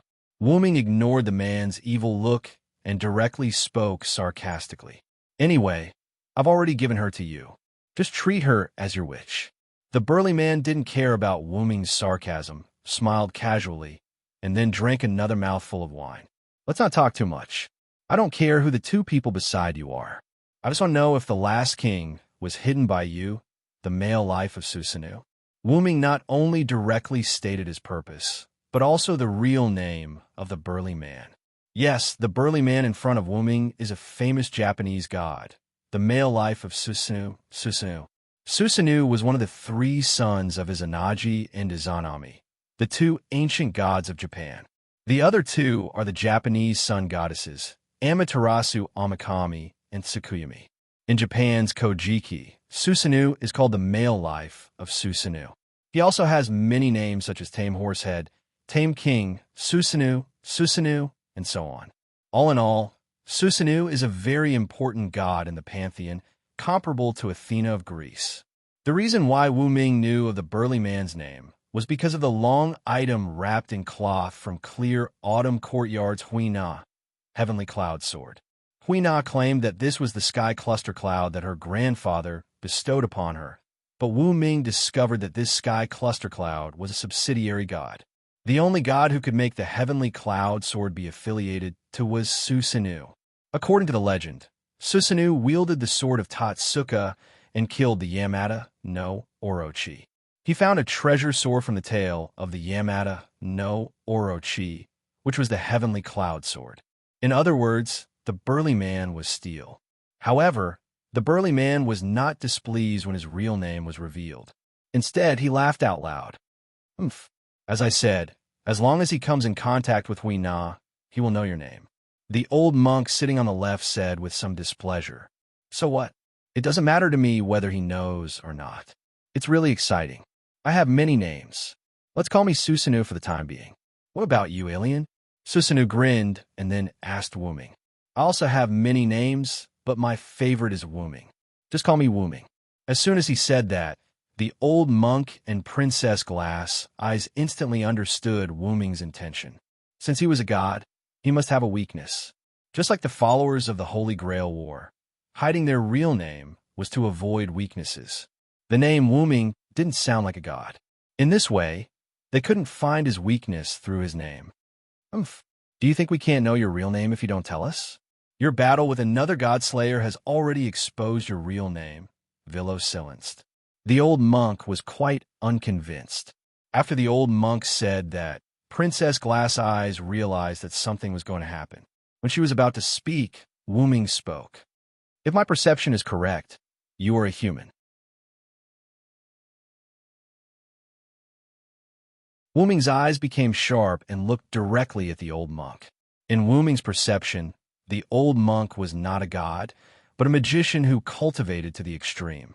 And Princess Glass Eyes had a similar aura to Guinevere, whom Wooming had seen before. There was no doubt that Princess Glass Eyes was a god. Everyone here is a great existence. You are just a human. How dare you be presumptuous in front of me? Boom! Wooming's magical power rushed out of his body. Wooming's scarlet eyes stared at the old monk as if he was looking at a dead man. The old monk couldn't move as if he was in a dragon's nest, being stared at by tens of thousands of dragons. That was the pressure caused by Wooming releasing his dragon's power. The old monk's face instantly turned pale. Princess Glass Eyes and Susanoo, who were not targeted, also felt a little pressure. Please be merciful, Wooming-sama. Princess Glass Eyes said awkwardly. Wooming looked at her, and Princess Glass Eyes instantly broke out in cold sweat. Then, Wooming looked at Susanoo, who had already stopped smiling. Then, Wooming put away his dragon's power. In an instant, the old monk who was targeted breathed a sigh of relief. How about it? Do you want to continue to test me, Susanoo-sama?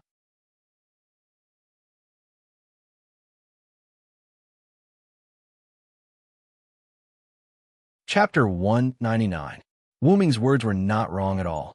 From the beginning, when Wooming came in, the old monk did not speak. It was not until Wooming said Susanoo's real name that the old monk opened his mouth.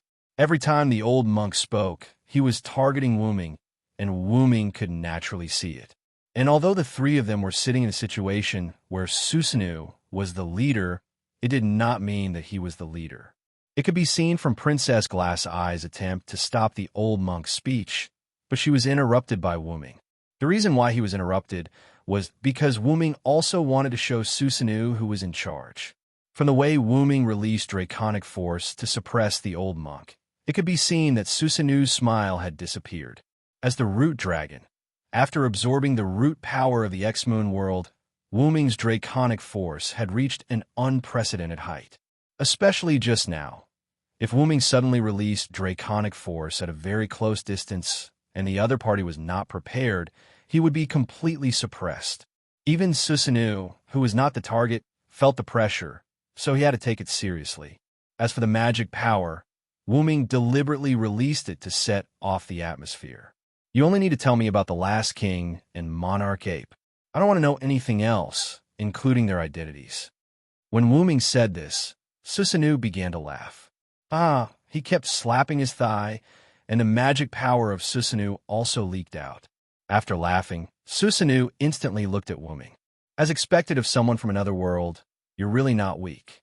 Even I, the graduated god of disobedience, want to play with you.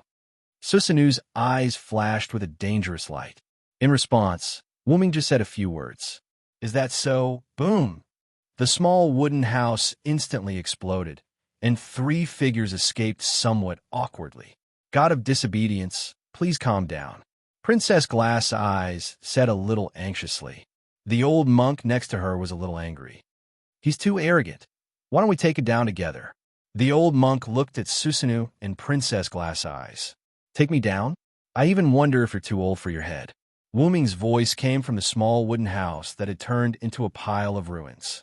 Although you were frozen by my draconic force was a sneak attack, don't overestimate yourself. Yes, although Wuming had successfully frozen the old monk with his draconic force, it did not mean that the old monk was a powerless guy. A magician who could work with the god of disobedience and the god ancestor had a certain degree of strength. But boom!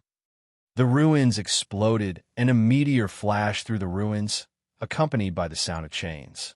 It charged toward the old monk. Not good, Susanoo shouted and quickly retreated. Princess Glass Eyes followed, and the old monk stayed where he was. Don't underestimate me, God Slayer. The old monk roared and put his palms together to form a Buddhist seal. The Buddhist seals formed a wall filled with Buddhist aura. Boundless demonic power gushed out in all directions. One look, and one could tell that this was not a weak move. However, the silver-white meteor easily broke through the Buddhist wall, as easily as a stone falling into the water. What? The old monk couldn't believe it. He was quite confident in his curse technique. That wall, just now, even Susanoo would have a hard time attacking it.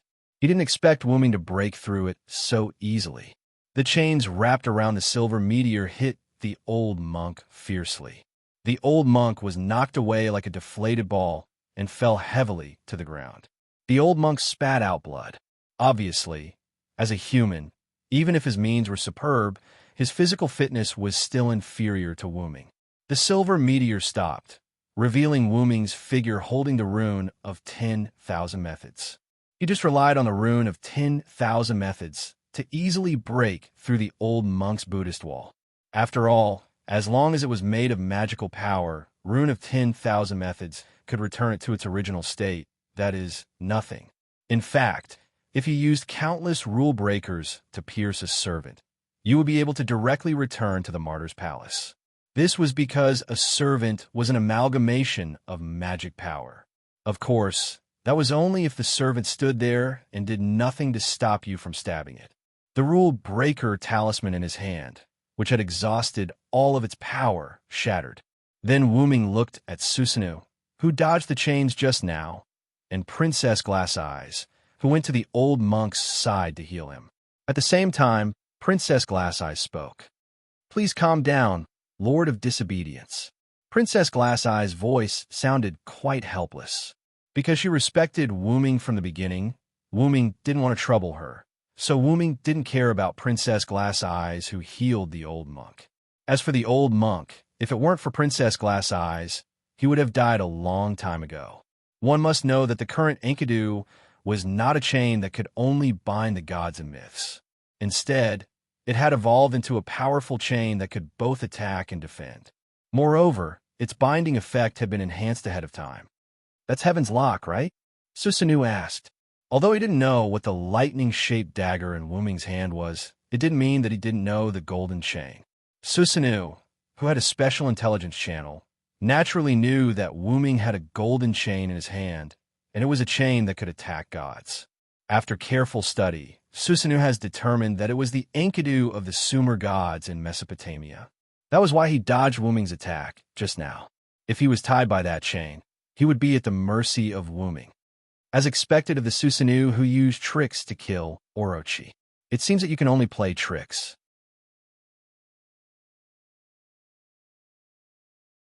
Wuming sneered, then turned around. Susanoo's face was gloomy. I will kill the great sage, heaven's equal, and I will deal with the last king. After saying that, Wuming disappeared. Shrine. After Wuming entered Soul World, Erika, Liliana, Yuri, and Hina stayed around the magic formation. No one complained, they just waited quietly. At this time, the magic formation lit up again. All four of them were attracted to it. Wu Ming's figure appeared in the center of the magic formation. How is it? Is it solved? Erica asked.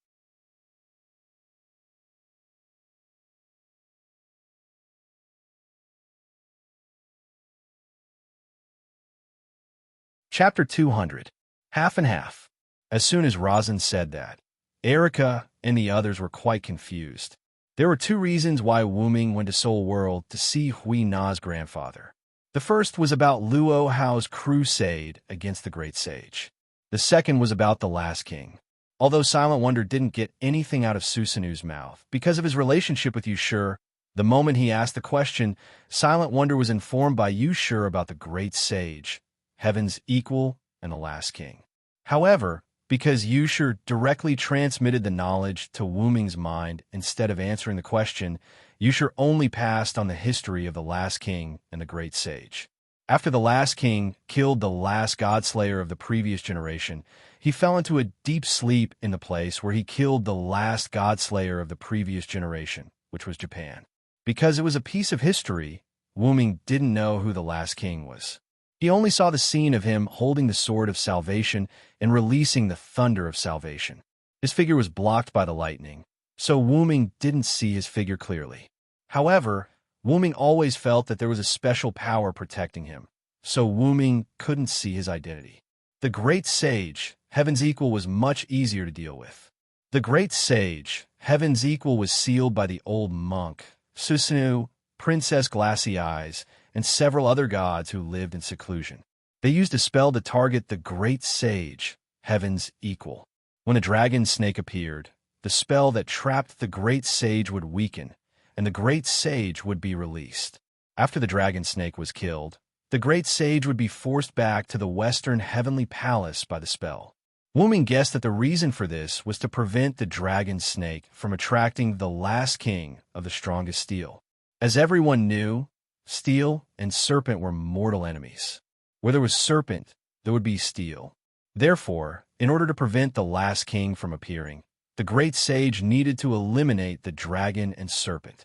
The reason why Wu Ming only said half of it was because there was too little information about the Last King, so Wu Ming couldn't analyze the Last King's weakness.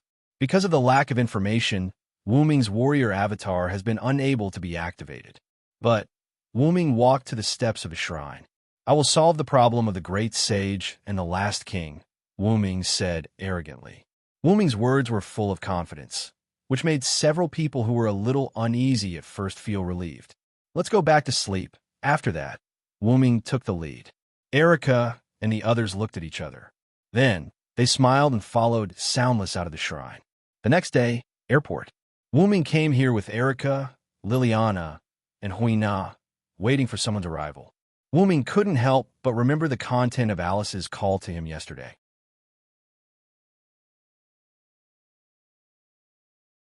Last night, Wu Ming returned to his room, and as soon as he lay down, the mobile phone specially prepared for Wu Ming rang.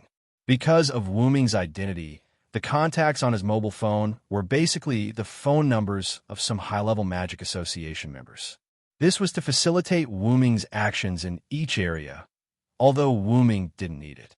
In addition to those, there were also the phone numbers of Erica, Liliana, Kodo and Hui Na, Alice, Salvatore, and a few others. Of course, Wu Ming did not delete Salvatore's phone number, and he specifically marked hang up. He picked up the phone and looked at the words Princess Alice written on it.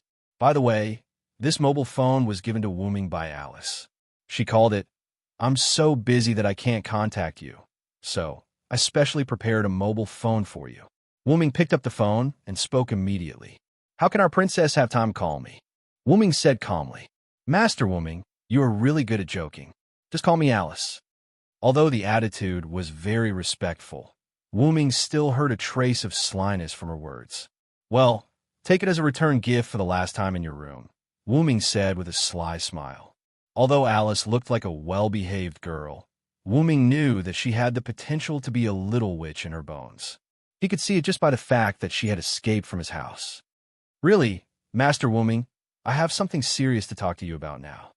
Although this sentence sounded very calm, Alice, who was on the other end of the phone, had already blushed. Fortunately, there was no one else around her. It was really a blessing to see Princess Alice of Europe blushing. "You are coming to Japan tomorrow, right?" Wuming did not tease Alice anymore and went straight to the topic. "Oh, how did Master Wuming know? Did Mr. Sebastian say it?" Alice's voice was full of surprise. In this regard, Wuming just smiled. When Wuming came to Japan, he specifically contacted Sebastian through contact magic and asked him to bring Alice to Japan to study The Last King together. The reason why Alice had not come yet after a few days was that Alice still had to deal with some things in Europe. Alice had originally escaped from her own house using the ghost body, which meant that Alice owed some work. Although Alice was the current special advisor of the Sage Parliament and didn't have many things to do, it still couldn't stop the accumulation of work. In fact, the reason why Alice sneaked to Wuming's place in Italy at that time was because the birth of the seventh king added a lot of tasks, which needed the permission of Alice, the former speaker and now special advisor, to carry out. Because of Alice's stubbornness, the accumulated missions had increased by the time she returned. The most important thing was Ericsson's obstruction. Although her master's body was fine, Ericsson was still a little worried about letting Alice cross half the world and go to Japan.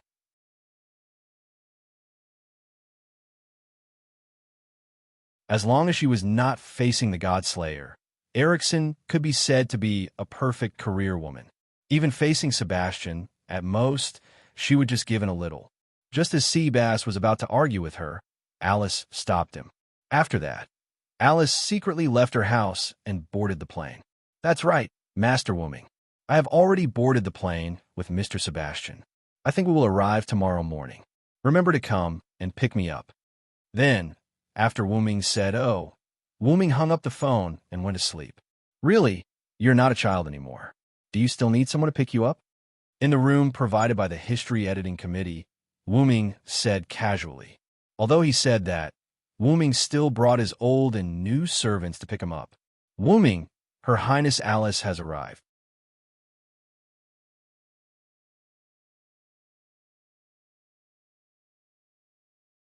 Chapter 201. Erica withdrew her gaze from the plane that had just landed outside the window. Wuming understood and stood up. "Let's go and greet Her Royal Highness." Alice and Sebastian got off the plane and instantly saw Wuming and others who had been waiting for a long time. "Thank you for your hard work, Sebastian." Wuming nodded to Sebastian. "You are too kind, Master Wuming."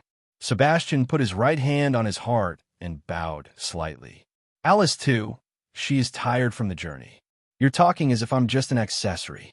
Is this how you treat a girl who was once alone in a room, Lord Wuming?" Alice covered her face with her hands and sobbed softly, as if she was an abandoned girl. This caused Liliana and the others to be slightly surprised. However, Erica, who was an old friend of Alice's, wasn't surprised at all. "Well, don't do that. I have a new discovery about the Last King." Wuming shook his head helplessly. Seeing this, Alice stopped crying and put on a serious expression. "Let's talk about it at my place." Later, Wuming, others, and Alice took the vehicle provided by the Historical Redaction Committee and came to the villa where Wuming temporarily lived. In the conference room of the villa, Sebastian stood behind Wuming. Alice sat opposite Wuming, listening to Wuming's explanation, while Erica and others listened quietly. So that's how it is. Master Wuming not only met Master Guinevere, but also entered the soul world. After listening to Wuming's speculation about the Last King, Alice couldn't help but sigh. "Well, that's how it is. Although that Susanuki-zun really pissed me off," Wuming said somewhat uninterestedly. Alice said after she organized her thoughts, "What does Lord Wuming think of the legend of King Arthur?" When Alice asked this question, Erica and the others were all puzzled. After all, there was a high probability that Wuming was the knight who was incarnated from the legendary dragon, Vilo Sarenthod. It was like asking a chef what a spoon looks like. However, Wuming's answer was unexpected. "If you're referring to a deeper understanding, I don't know much about the legend of King Arthur. After all, there were many gods in this world. A god might be the god of craftsmen in one divine system in Europe, and the god of fire in another divine system in Asia. But no matter what, the multiple names of the gods were related to each other. Therefore, Even if Wooming was indeed the Villo the Ransword, he dared not claim that he had a clear understanding of the legend of King Arthur. Actually, the legend of King Arthur is fictional. Fictional. Everyone, including Erica, was shocked. Wooming was a little puzzled. Although his identity was imposed by this world, it couldn't be said to be fictional. Then, as if thinking of something, Wooming looked at Alice. "Do you mean that the legend of King Arthur is based on me?" Alice smiled and nodded, as expected of Lord Wooming. "That's right, that's the truth."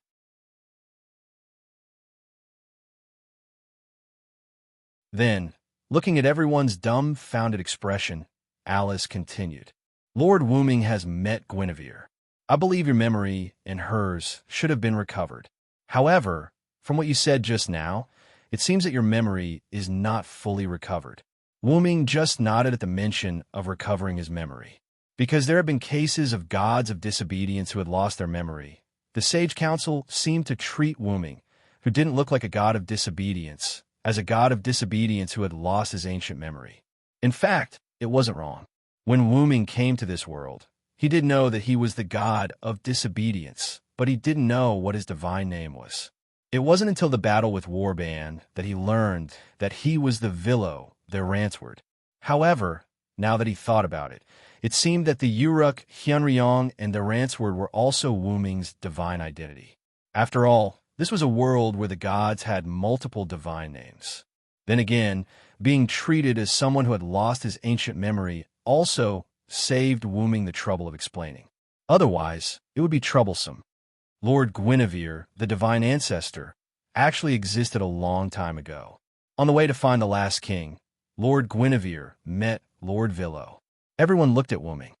Later, because she fell in love with Lord Villo, but because she still shouldered the burden of finding the last king, Lord Guinevere had to fabricate the legend of King Arthur. Gods have multiple identities, and if you have enough means, you can pull them out of the myth. According to legend, the last king is the strongest steel who will appear at the end of the world.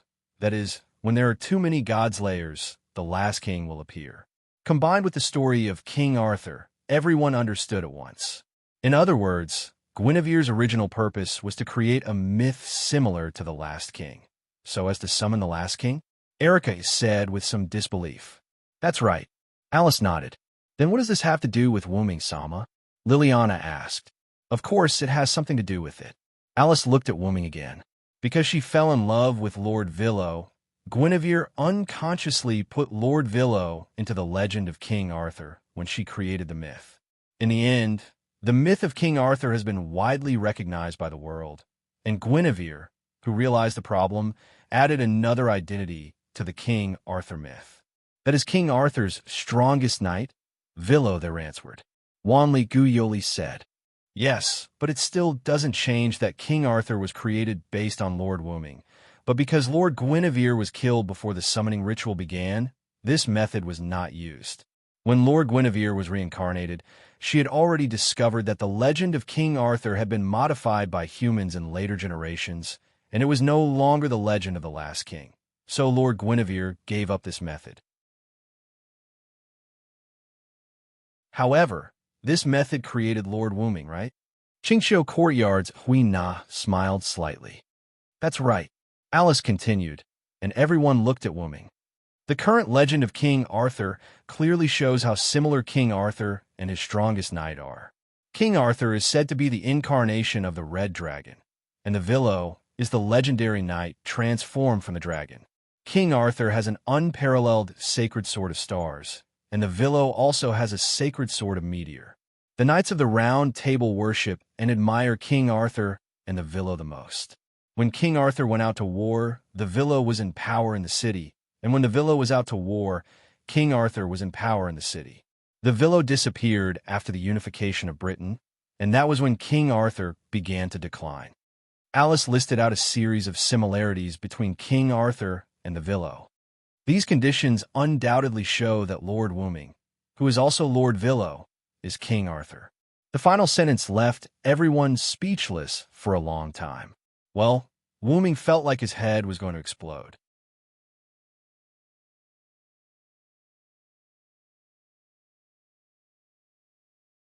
Chapter 202.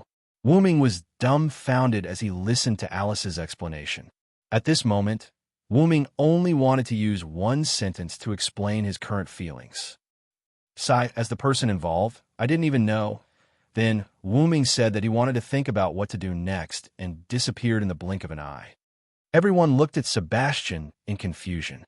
Sebastian bowed slightly and said politely, "Ladies, don't worry. Lord Wuming's ability to accept things is very strong. He just needs time, probably." In the end, Sebastian said probably with a guilty conscience. After all, this story was too strange. Even Sebastian could not accept it. After all, his worldview was messed up. On the other side, Wuming sat on an empty beach and looked at the sea tiredly. "What's wrong, my compatriot? Are you unable to accept what that witch said?" A magnetic, lowly voice came from behind Wuming. Wuming did not turn around and said calmly. When Alice got off the plane, Wuming sensed Athena's presence. Then, Wuming shook his head. That's not the case. Thinking about it, what Alice said seems to be true. The holy sword, the dragon, the knight, and his life experiences. The two of them complemented each other and were inseparable. In this world where there were many identities, there was nothing wrong with it. Then, why are you still so negative? This is not an expression that a warrior should have, my compatriot. Athena sat beside Wuming and said in detail. Wuming smiled and shook his head. That's true. Let's deal with the great sage, heaven's equal first. Wuming stood up as he spoke. By the way, where have you been all this time? After all, this was the culprit that caused the battle between Wuming and Perseus. Of course, Wuming wanted to know what she did after achieving her goal.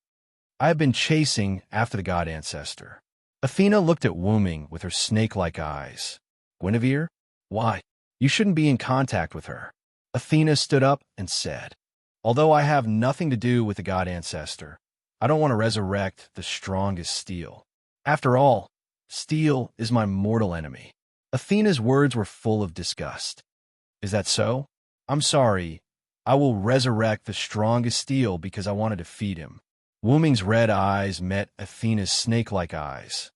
In that case, you are my enemy. Athena's tone was cold. The two of them looked at each other without saying a word. The atmosphere turned cold. By the way, are you still chasing after the snake? Wuming suddenly asked. Athena was surprised for a moment. Then, she looked at Wuming with her charming and tender face and her unusually firm eyes. Of course, my goal is only the snake. Then, here you go. As he spoke, Wuming tossed a stone to Athena. My compatriot, what are you planning? Athena held Gorgon's stone with both hands and looked at Wuming with some doubts. Aren't you the goddess of wisdom? Think about it carefully. Wuming casually bowed. Oh, are you trying to test my wisdom? Darkness appeared in Athena's hand as she put away the Gorgon stone. You want to fight with me, don't you, my compatriot? Athena glared at Wuming, her eyes filled with fighting spirit. As the goddess of wisdom, Athena was also the goddess of war. She appeared as the god of disobedience, so she must be belligerent in her bones. Wuming also nodded. Yes, I want to fight with you, but I want to find and resurrect the last king, and you want to stop the resurrection of the last king. You said before that there will be a battle between you and me. So, let's use this battle to decide whether to release the last king or not. Wuming also looked at Athena with a smile full of fighting spirit. That sounds good. I agree. Athena began to release her magical power, and darkness began to fill the surroundings. But the time has to be after I defeat the great sage, heaven's equal. Wuming said just when Athena was surrounded by snakes. Athena looked at Wuming with some displeasure. Are you trying to escape, my compatriot?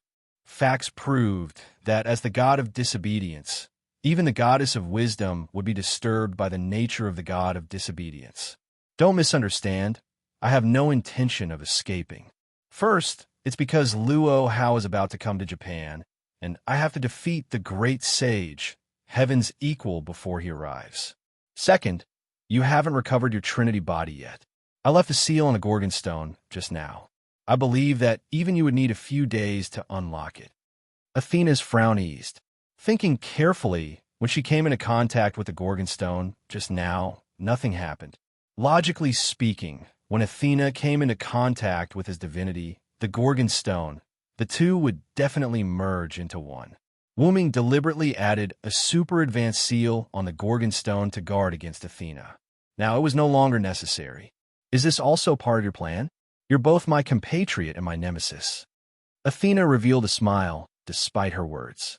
All right then, let my intelligence experience the sealing technique you've set up.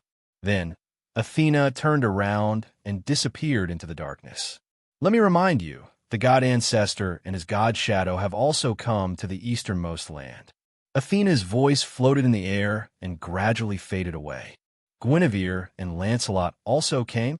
I was wondering why Athena suddenly came to Japan. Wu Ming analyzed. Then, Wu Ming also turned around and disappeared like a whirlwind. On the other side, Guinevere held a round plate in his hand and stood on a high ground, looking into the distance. Lord Villo, Lancelot, who was in his shadow, shook his head helplessly. He said to himself, Sorry, Lord Villo, for the master that I can't forget, I will stand on his side. Huaxia Lu Mountain, a beautiful girl, sat on a cushion and said to the boy kneeling in front of her,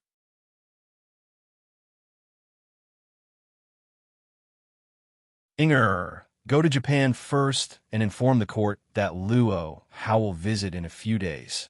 Yes, master, disciple will take his leave. Wait, the girl stopped the boy. Don't forget that he is also there. You must go and visit him first. Don't be rude. The girl reminded him. Master, don't worry. I will visit Lord Wu Ming first. In a secret cult's hideout in the United States. The enchanting silver-haired vampire was holding a little girl covered in wounds and naked with only a few bandages covering her body. Beside her were various black magicians who had been drained of blood and died a long time ago.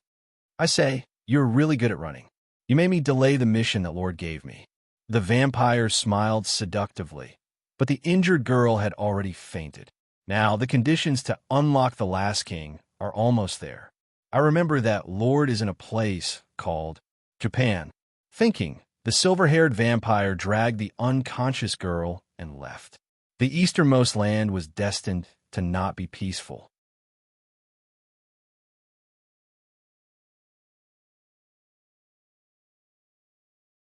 Chapter 203. That night, Alice stayed in Wu Ming's villa. Of course, it was a harmonious night. Nothing happened that shouldn't have happened. Early the next morning, a handsome young man came to Wu Ming's residence. The disobedient king of heaven and earth will live as long as the heavens and earth, and will never be destroyed. Your might is limitless, and your wisdom and benevolence will shine throughout the world. Lu Yinghua did not dare to be negligent. After Luo Hao notified the others, he rushed to Japan overnight. Since it was late at night, he did not disturb Wu Ming. However, early the next morning, Lu Yinghua knelt 3 times and kowtowed 9 times to Wu Ming. Stop right there. Wu Ming sighed. He felt a headache coming on as he looked at Lu Yinghua, who was kneeling on one knee before him. Erica and the others around him were looking at him with shocked expressions. Didn't I tell you before? You don't have to say that when you see me. However, Lu Yinghua kept his head down and knelt on one knee. Master said that I can't do anything to you. If I don't do this, Master will kill me if she finds out. The others were speechless. As expected of the cult master, you have quite the personality, Erica said with a fake smile. As expected, the god's layers are all brutal. Wanli Guyuli looked at Wu Ming with resentment. Wu Ming waved his hand. Don't compare me to the other god's layers. That's right. The other god's layers can't compare to our master's combat prowess. Liliana recalled how Wu Ming had repaired the destroyed grounds after the battle.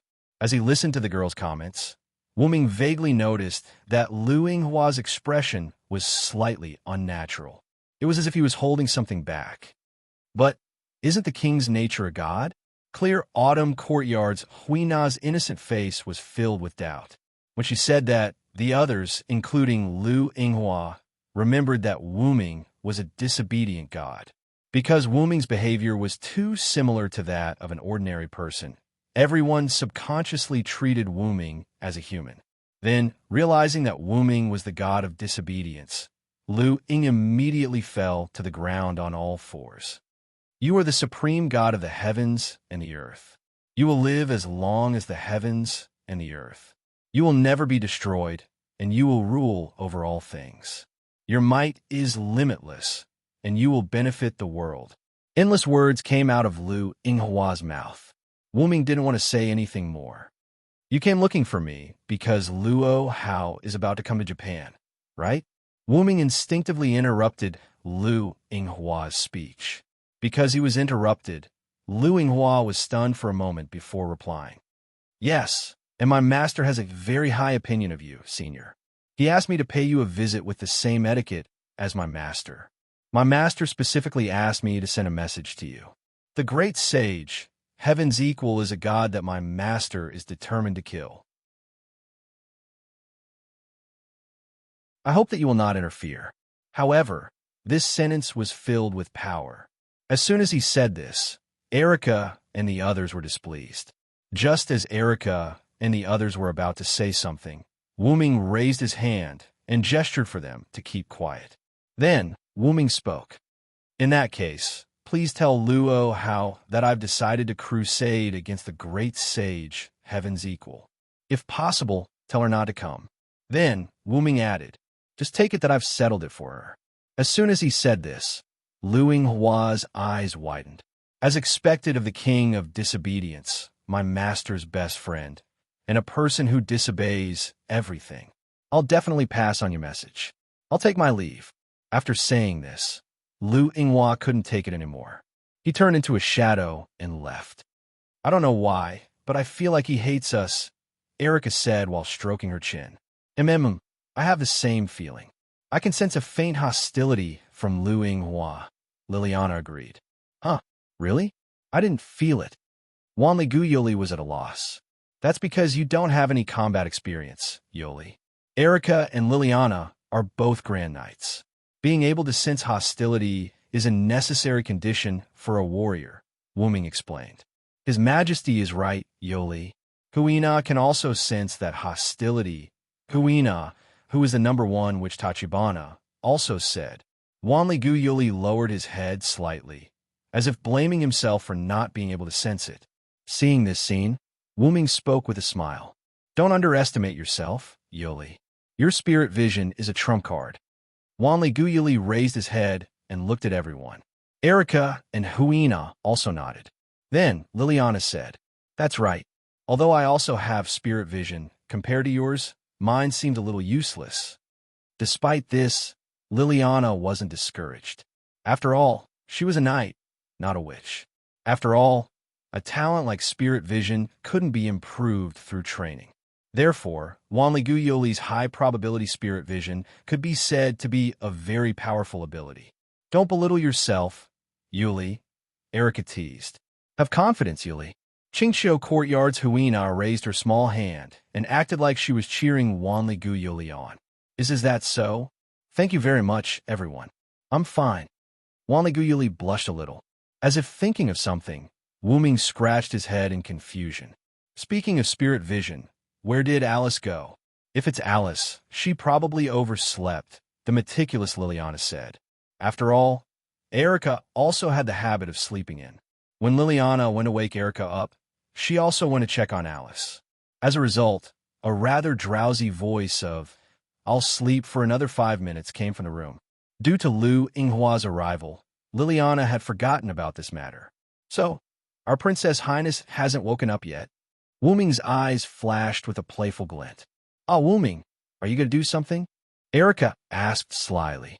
WH, what do you want to do?